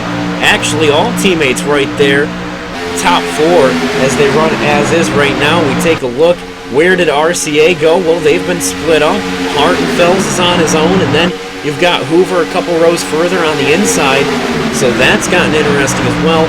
Lots of drivers just after that last pit stop sequence getting a little bit screwed up. It puts them in an awkward spot to find their teammates. Yeah, one of the biggest losers on that pit stop is 28, Ryan Dyson. I could not get that car positioned in the box for some reason. Maybe he overshot it or just didn't get a good angle and the team had to back him up. But nonetheless, there's a big wreck's going to go out here. Colin Bowden lag all around, and he's flipping through the air. No, hard hit for Bowden. A couple of other drivers. Who else involved? Cody Tabor in that 98. Hard hit for him. Let's take a look at the replay. We'll hop on board. I think we're going to see some possible connection issues on the 89 of Colin Bowden that might cause this, but nonetheless, he gets into the wall there and goes flipping. Hopping on board with Cody, just gets hooked into that outside wall, creams it hard there. We'll take another look.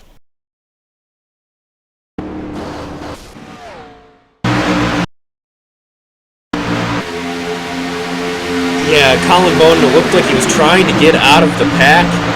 That 84, though, just got on his back bumper when he got lagging there. hooks him into the outside. Unfortunately, the 89 was pretty much a wreck at this point. Destroyed in the front, got some damage in the rear. Definitely not the night Colin Bowden was looking for, and it was so promising. He had made his way up to the lead there just before that last caution, and seemed like he was going to be one of the guys that you didn't want to mess with at the end of tonight, but unfortunately could be an early exit for them. One of the drivers we have not gotten to talk to all night long, Nick Massa here in that machine. Nick, it's Steve Bonesteel up in the booth. Do you got me? Sorry, what was that? It's Steve up in the booth. Do you got me? Yeah, how are you? Oh, watching you guys go around the speedway here. I tell you what, you're running in 10th as is right now. How is the racing out there, and what do you have to do to make it back up to the front?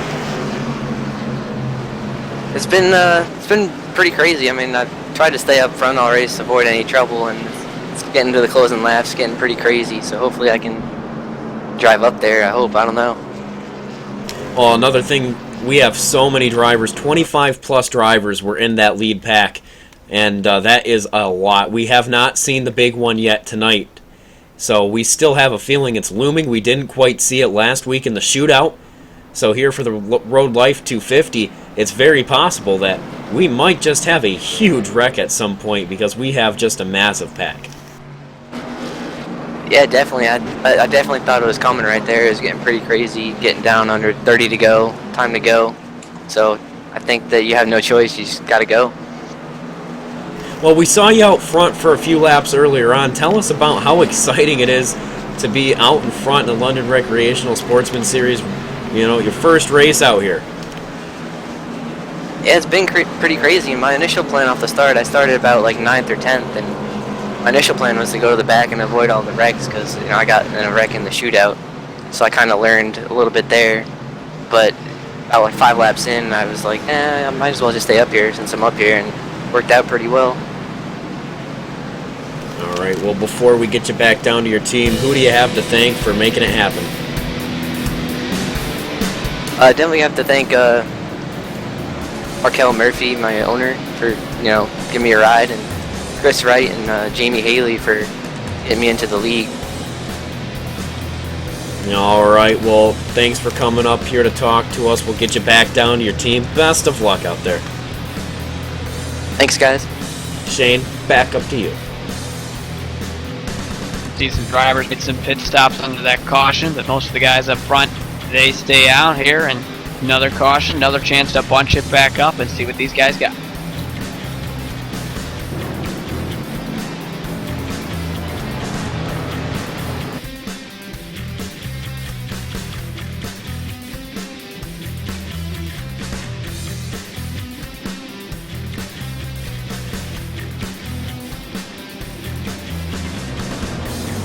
Another driver we're trying to get a ring in here with is Bronson Stafford, driver of the number 39. Bronson, it's Bonesteel up in the booth. How you doing, Steve? Oh, just watching you guys go around here right now. I tell you what, we are coming down to it here. These laps are clicking off pretty quickly. I talked to Nick just a moment ago, and we have a very, very packed front pack here. What do you have to do to get out of trouble?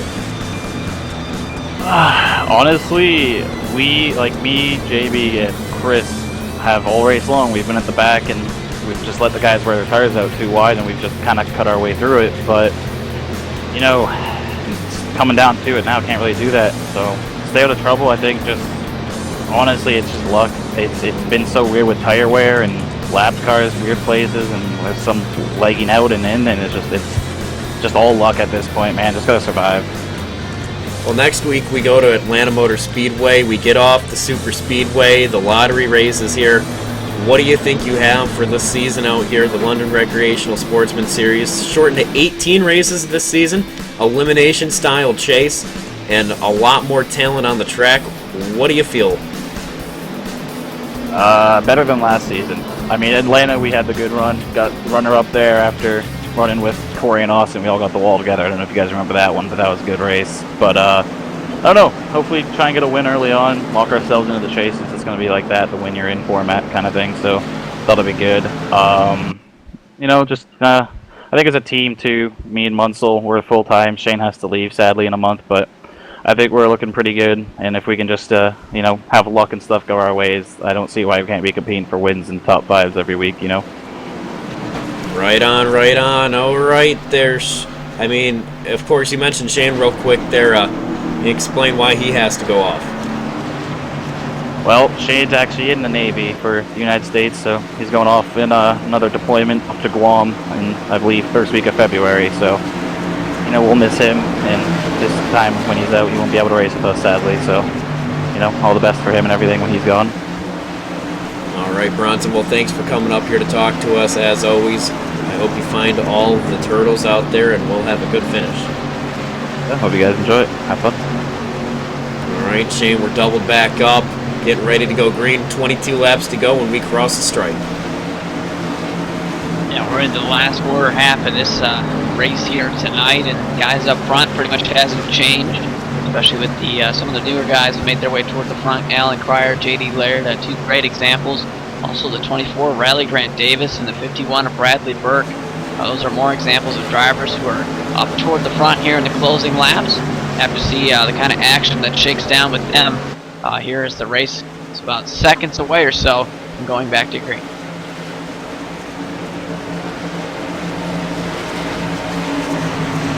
As the base car gets ready to make that aggressive left-hand corner, there he goes down pit road. We look to Chad Coleman. Green flag back in the air.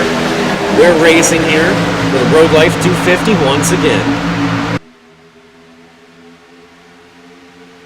Great start on the outside, the L1. Alan Cryer with some help from Austin Hartenfels. We're going to have the early lead by about a quarter of a car length or so into turns 1 and 2. Whole pack right on top of each other. You can tell the intensity is picking up. And the intensity most definitely has picked up here as we rocket down the back straightaway. Look at Hartenfels pushing on the back of that 0-1. He's going to somehow get down in front of that number 20, and that'll leave Davis first car on the outside line. Definitely does, but Riley Grant Davis can continue the trend we've seen all night, and that's that if you get some help on the outside, you can go to the front, pull down to the inside, and pretty much lead this race for a while. Is Chad Coleman, he tried to do what he's been doing all night, get some help from the outside. It looks like Andy Glazik, Riley Grant Davis, they're doing their own thing. They're going to go up top to make it 3 wide here as they continue to battle. Diggity, we're going 3 wide down that back stretch. Very, very tight racing, close quarters. Look at how that inside stacks up, the middle stacks up, and now the outside gets the run in the 3 and 4. These guys bumper to bumper. I think that 28 of Dyson hit the 93 of Daly so hard he gave him a dent there as he's going to pop up, try to block the momentum of the outside line. Look at these guys 3 abreast through the tri-oval. Here comes Bronson Stafford out of nowhere, using the side draft as that number 20 of Coleman's going to lead that lap through the middle here as we are up in the CFI blimp, just taking a look at this craziness, getting back to double file. Had some contact in 3 and 4. 84 Walker Thomas almost went around, did a nice job to save it. That'll break up that pack for the moment being. But pretty much comeback complete with the 93 Byron Daly up to 3rd and the 28 Brian Dyson. After a disastrous pit stop him last time by, he's up from the 28 car now to 5th in the outside there, and he is working his way to the lead.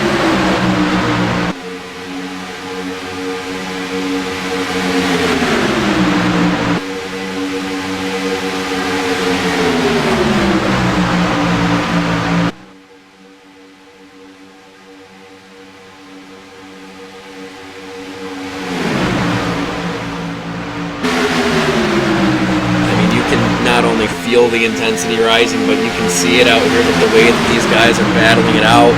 Ryan Dyson, he's moved up, he's got help on the inside, he just needs to get to him. He'll put it to the middle there as Byron Daly has to get some air on that nose. That'll make a 3rd lane possibly here as we head off into the corner. Riley Grant Davis looks up to that 3rd lane. Will he take it anywhere? No, not at the moment. The 95. That's Nick Mass. We talked to him under that last caution. He'll hop up there. As we come across the stripe, Chad Coleman still leading from that middle line. Yeah, no one's willing to commit to that outside lane, the way outside lane yet. I'd say, because you will see some three-wide racing. Someone will go up there with more cars, and they will make a third lane. Byron Daly's going backwards, though, because he just simply doesn't have anybody to draft with right now. And eventually they're going to get antsy in the middle part of the pack. They will form a third lane. Really, it's just when that's going to happen and if it's going to be effective.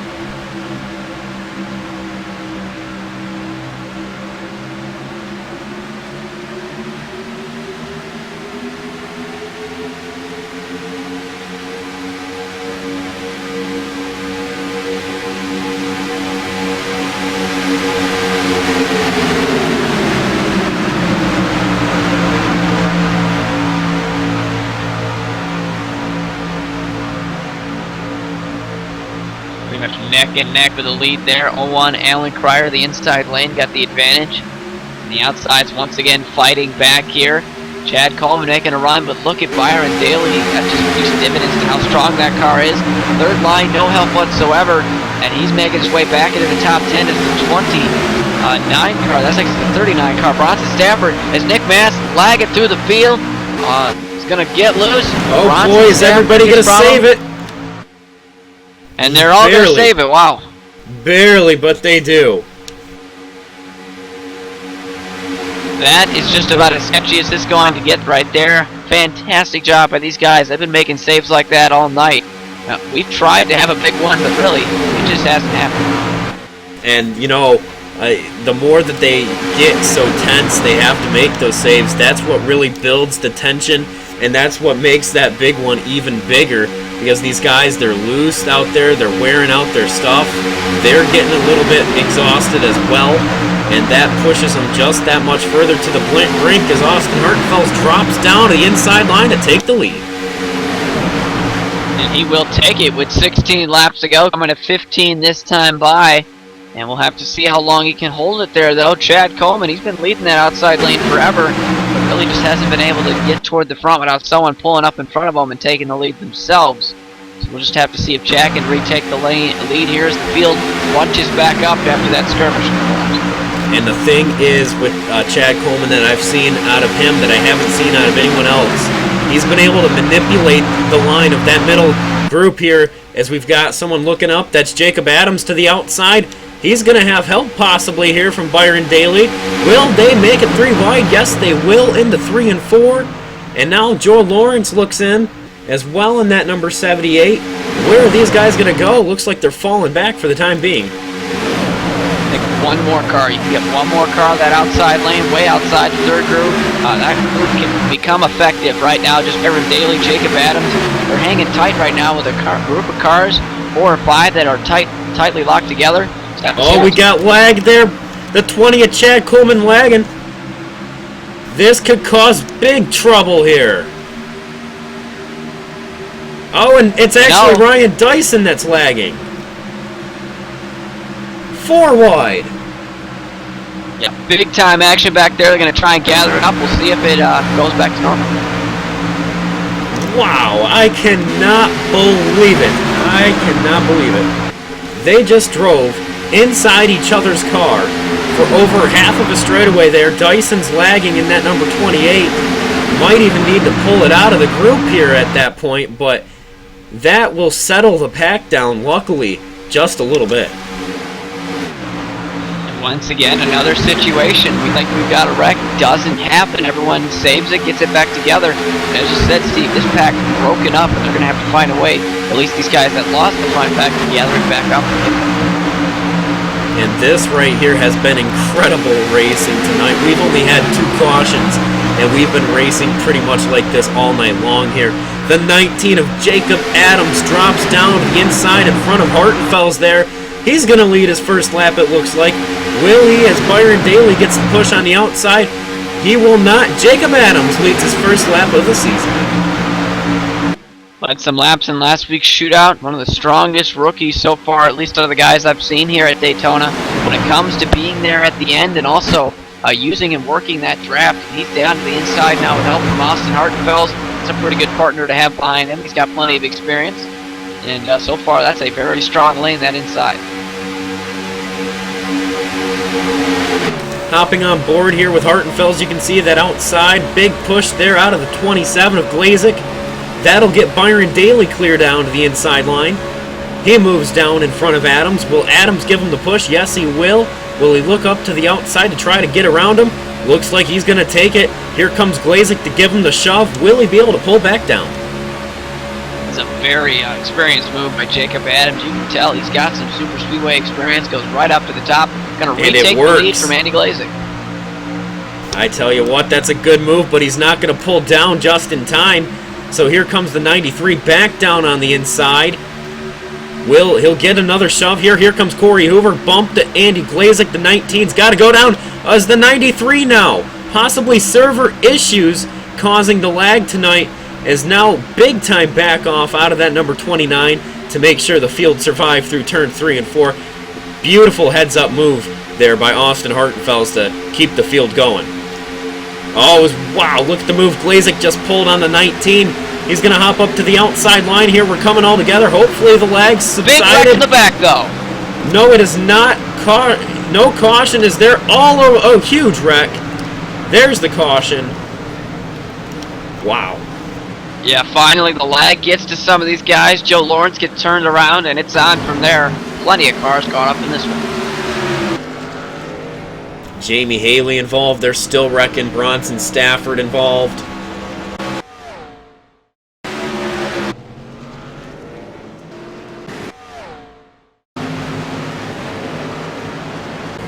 Riley Grant Davis. It's going to be Mark Roppolo as well. He'll sliding through the grass. Trevor Roppolo involved.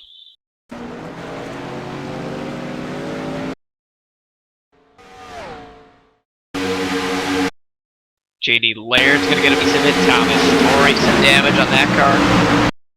Tons of drivers caught up this one. Yeah, it looks like they just kind of all came together there. That's actually what's going to cause that one mainly. But wow, just heavy contact mid-pack there. Yeah, RCA Racing time hit there. Ryan Dyson's all tore up in the front. Obviously, Joe Lawrence was one of the first cars to get caught up in this one. This is going to really change the running order, not only up front, but toward the middle of the pack here when we get down to less than what will be 10 laps to go when we get the green. It must, there must be some type of issue with the server, the way that things have been lagging out here, so it's got to be the servers. It really has to be. Can't be the drivers. Oh, as Bronson Stafford nailed Riley Grant after the end of that wreck. And he's got tons of front end damage from that. Really doesn't speak dividends to the kind of run that Bronson was having. Had his way toward into the top 10. And as you said, Steve, big server issues tonight. Drivers' connections look great all across the board. Just really don't understand what's causing these guys to go through each other. And, might be the server, might be something else that we just don't understand. But nonetheless, a caution caused there by some lag.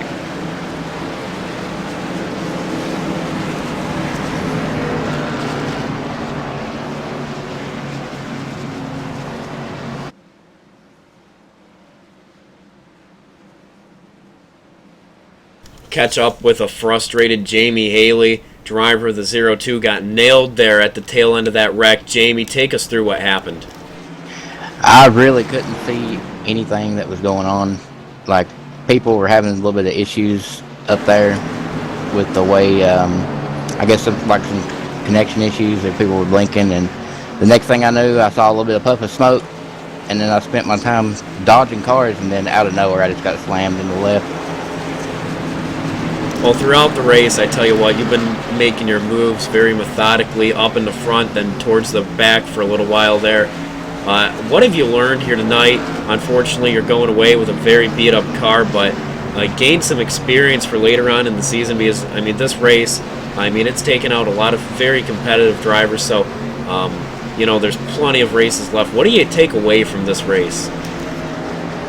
I got a bunch of good teammates, and we did work together real well, so that helps out a whole lot, knowing that we are strong together. And this setup for this track was definitely tricky. Had a lot of right front tire wear on it, and just when we go to Talladega, stuff like that, hopefully it'll act a little bit different, and we can get back together with my teammates and put on a different show. The way we had today, our strategy running in the back, saving our tires, we were making big moves towards the end of runs, and then a caution coming out that would basically bring us to a halt. But real good showing overall. I thought that if it stayed green and we could outlast them, we would get back to the front again. Just cautions fell weird and had a shorter run than we needed. All right, Jamie. Well, thanks for coming up here to talk to us. Very unfortunate to see you involved in that wreck, though. But best of luck to you, your team here tonight, and then next week when we go to Atlanta for the Intoxicated Gaming 200.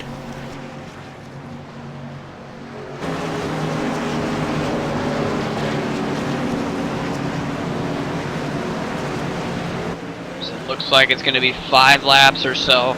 That's what we're going to have left in this race when we go green. The new leader, 27, Andy Glazing, one of the RCA racing cars, been toward the back all day. Really just haven't talked about him at all, and here he is up in the lead, clean car in the closing stages. Jacob Adams is up here, Corey Hoover, Michael Finlayson, also Austin Artenfeld, Walker Thomas. The list continues on. These guys, they haven't been toward the front all day, but recently they got up there, and one of the reasons they got through that wreck is they were in front of him.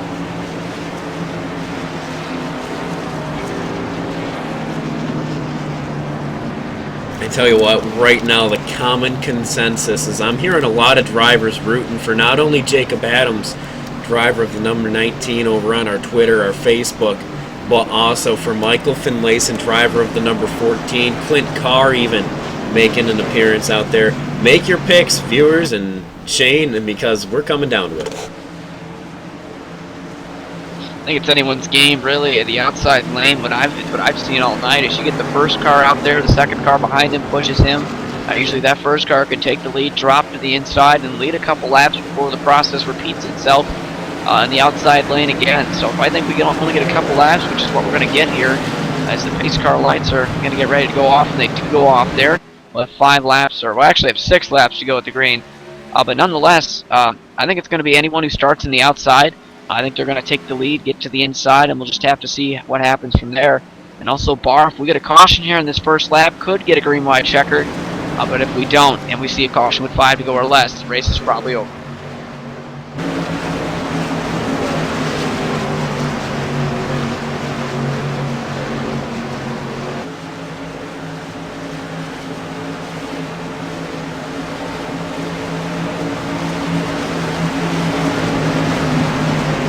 Shane, the Road Life 250 here tonight, race number 1's been pretty thrilling so far. I mean, this sets us up for an incredible finish.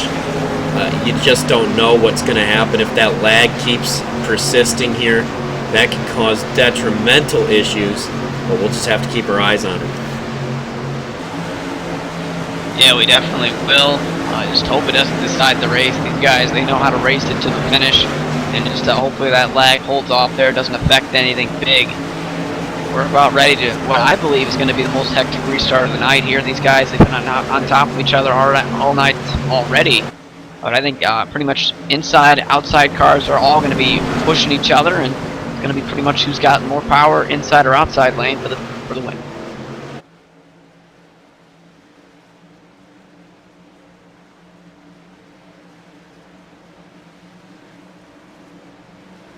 Alright, pace car pulls it down to pit road for what could be the final time. Field to the attention of 27 of Andy Glazik, Jacob Adams. Green flag back in the air. The field is on it.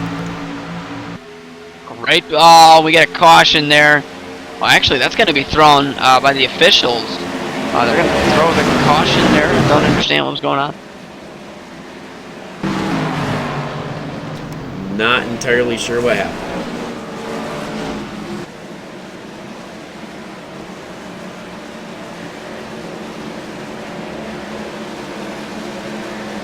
And it looks like a possible accident caution forced here, but with 5 laps to go, looks like the race is over. Andy Glazik, the 27, looks to be the winner unofficially right now.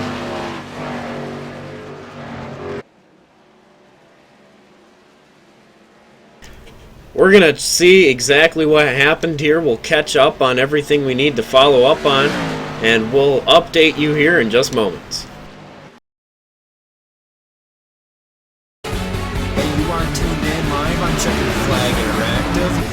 This is big here tonight.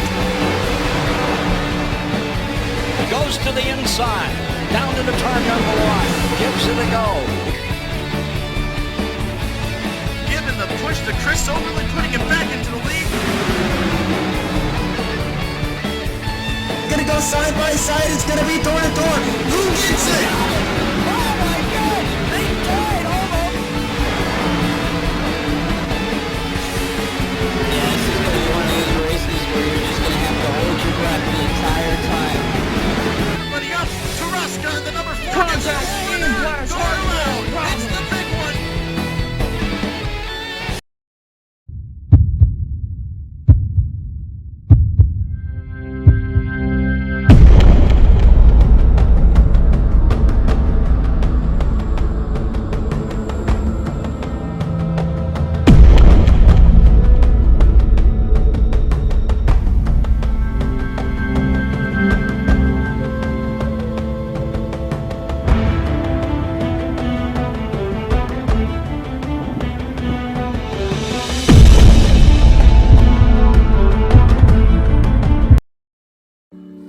So I was looking at the new Aurora, but then I was thinking, maybe I should get something that looks a little classy. But then I was like, no, I need something that can pull some serious weight. Maybe I don't need all that cargo space. What about the Legionnaire? Now we're talking.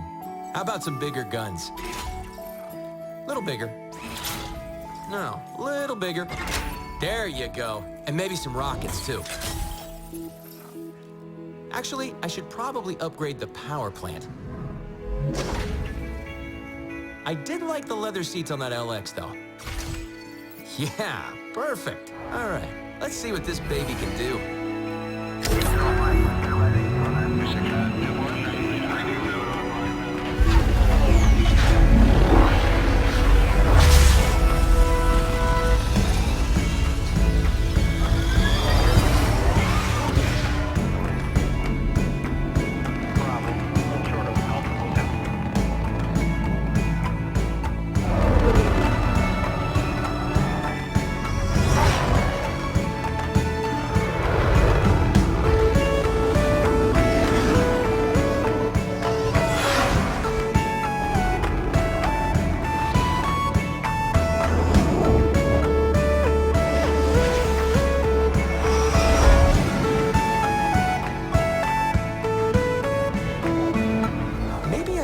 Bigger cargo.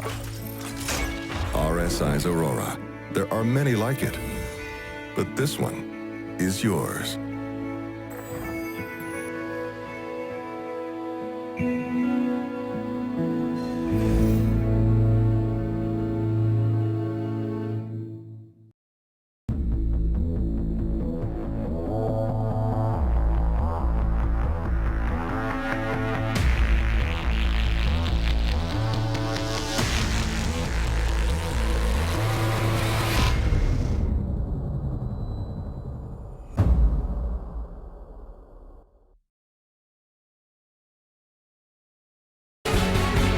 Tuned in live on Checkered Flag Interactive.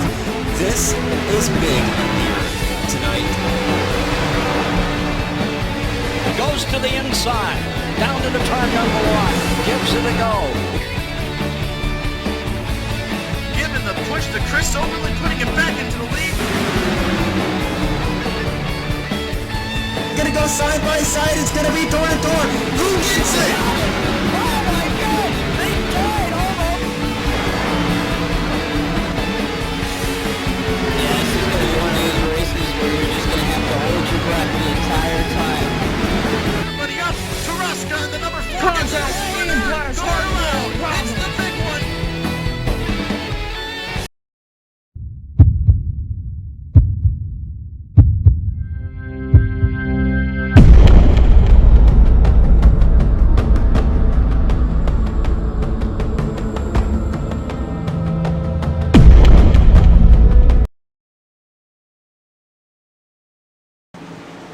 Alright, welcome back here on CFI. We have ourselves a custom shindig to wrap this thing up here. Race control computer issues brought out the cautions here. So what the field's going to do is they're going to wet the pace car, pull it back down pit road, do whatever it's going to do here. I don't believe it'll actually end up going down pit road since the pace car lights will still be on, and I do believe it'll just drive around the track. So when they cross the line here to catch the checkered flag, officially they're going to line up, double file, and then they're going to race it out green, white, checkered file to the finish. And we won't be able to pull up the results ourselves, but be sure to check out the UpperEdge Racing website after the race. In an hour or so, it should have the results. If not, tomorrow to have the official results. We'll be able to keep track of the winner and probably the follow-up, but we'll just have to see how everyone else shakes out here. What a crazy night. Yeah, it looks like Ryan Dyson wants to get his words in real quick. What do you have to say, Ryan? First off, I apologize as the admin. I accidentally hit the caution button when drivers asked for the black flags to be cleared, so this is completely on me. I sincerely apologize. However, we're going to attempt to make up for it. We are going to run our own green, white, checkered, so I apologize. Your scoring is going to get messed up. We are going to run our own green, white, checkered. We're going to get the one to go right here, and we are going to run our own green, white, checkered and then finish the scoring manually after the race. I apologize for this. This is 100% on me. Alright, this will definitely be interesting nonetheless. We'll follow the leaders and things like that. Let you guys sort out the official running order at the end, but this is definitely a first, that's for sure.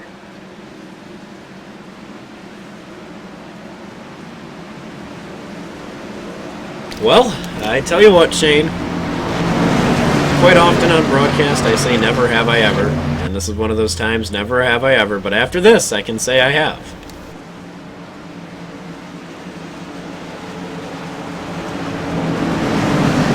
Yeah, the admins, they do have rebate. The timing and scoring of iRacing really doesn't matter at this point. It's not going to depict the original results that are going to happen after this green, white, checkered. So it's all in the admin's hands, pretty much a manual, old-style way of doing the timing and scoring for tonight's race and how points will be awarded. So it'll be a green, white, checkered when we come across the line, and Andy Glasick going to be your leader. Jacob Adams is outside in second, and they're on. We'll see what happens.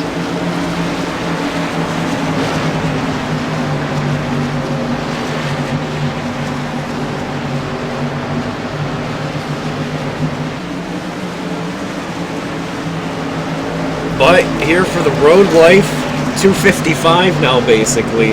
We are getting set and ready. We're going to have 2 laps to go.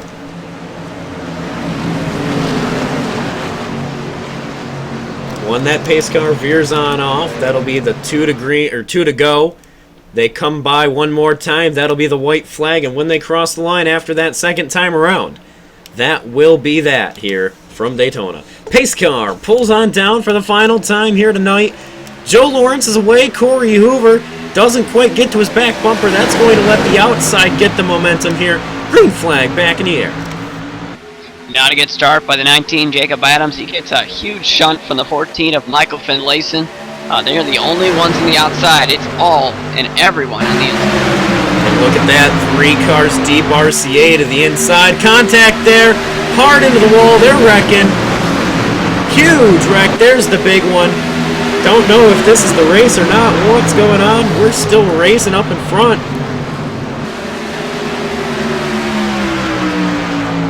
Andy Glasick still going to be your leader after that. I have no idea. Oh, huge hit Jason Thompson, Chad Coleman afterwards. But we're going to have to see if there's going to be another one or if this race is over. Not sure if they're racing it to the finish or not. I think it's over.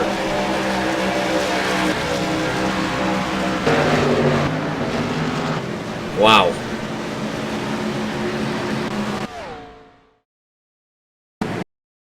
It is still up in the air exactly what's going to happen from here. It'll probably take a couple minutes to kind of decide how the rest of it is going to go. We'll take a look at the replay here of what happened. They got into that outside wall. They just start careening into each other. Nowhere to go down the back straightaway. And that'll be that.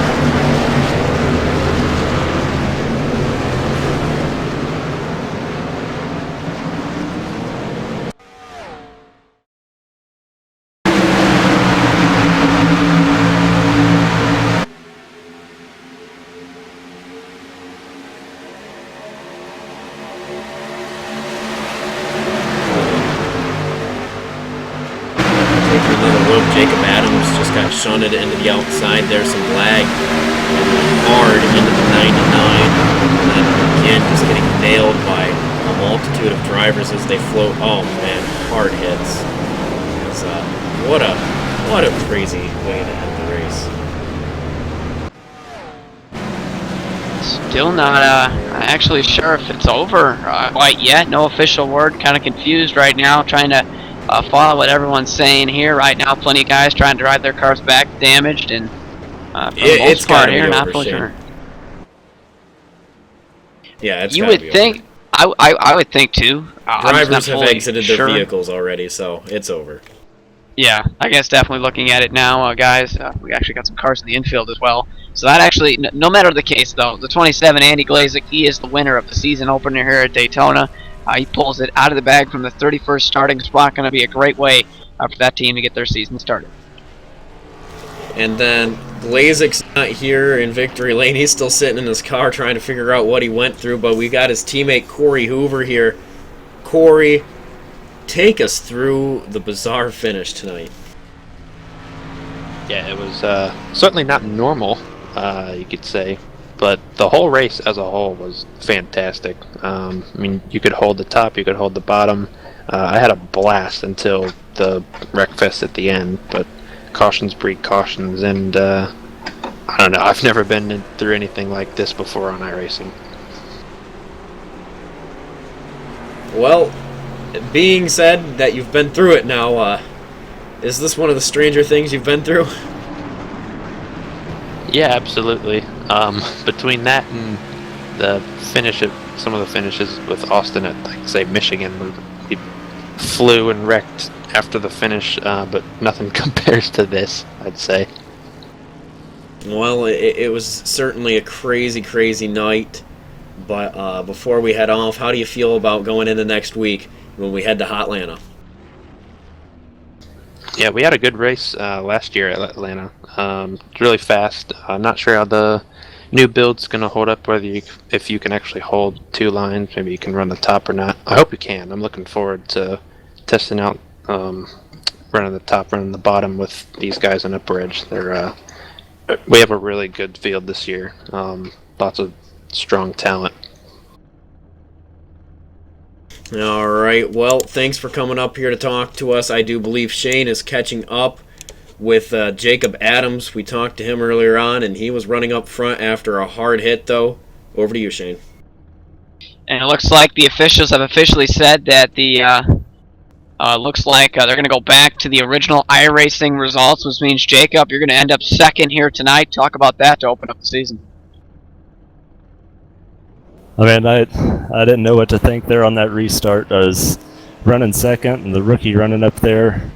Thought I was going to have a shot to win the race, and I did. So I thank my teammate there in the 14 for helping me on the restarts, and it was a good second place. Good first race. Yeah, it definitely was. Talk about that really bizarre finish, we're calling it there, and especially what you guys tried to do there, getting the race restarted, eventually a wreck. And you're involved, but with the reverted results, you get lucky there and get in the second. Yeah, I've got to hand it to Ryan there for fixing that up for us and making sure it finished fair. Don't blame anybody for it, but just a good call on his end, making it fair here. And as far as the crash went, really didn't know what happened, but if this was a real life car, I took a lot of shots, probably be hurting a little bit. Definitely lucky from the comfort of our homes, but nonetheless here, before we let you go tonight, Jacob, any sponsors or shout-outs for tonight's finish, and really any season's expectations for you? Yeah, definitely. A shout out to my team owner, Chris Wright, bringing me aboard this year, and teammates Jamie Haley, Michael Finlayson, Fastenal, Gatorade, Pepsi, everybody involved, iBuyPower. Just go from this second place and try and build on it and make that chase. Definitely, that's everyone's objective here, and thanks for talking to us, Jacob. He ends up in second. Alright, Shane, well, we turn our eyes to the Intoxicated Gaming 150 next week, and we had quite the race here tonight for the Road Life 250 at Daytona. Couldn't have gotten much more interesting, Shane, I tell you what, but for everybody here, For the UpperEdge Racing London Recreational Racing Sportsman Series and Checkered Flag Interactive, we're off for the night.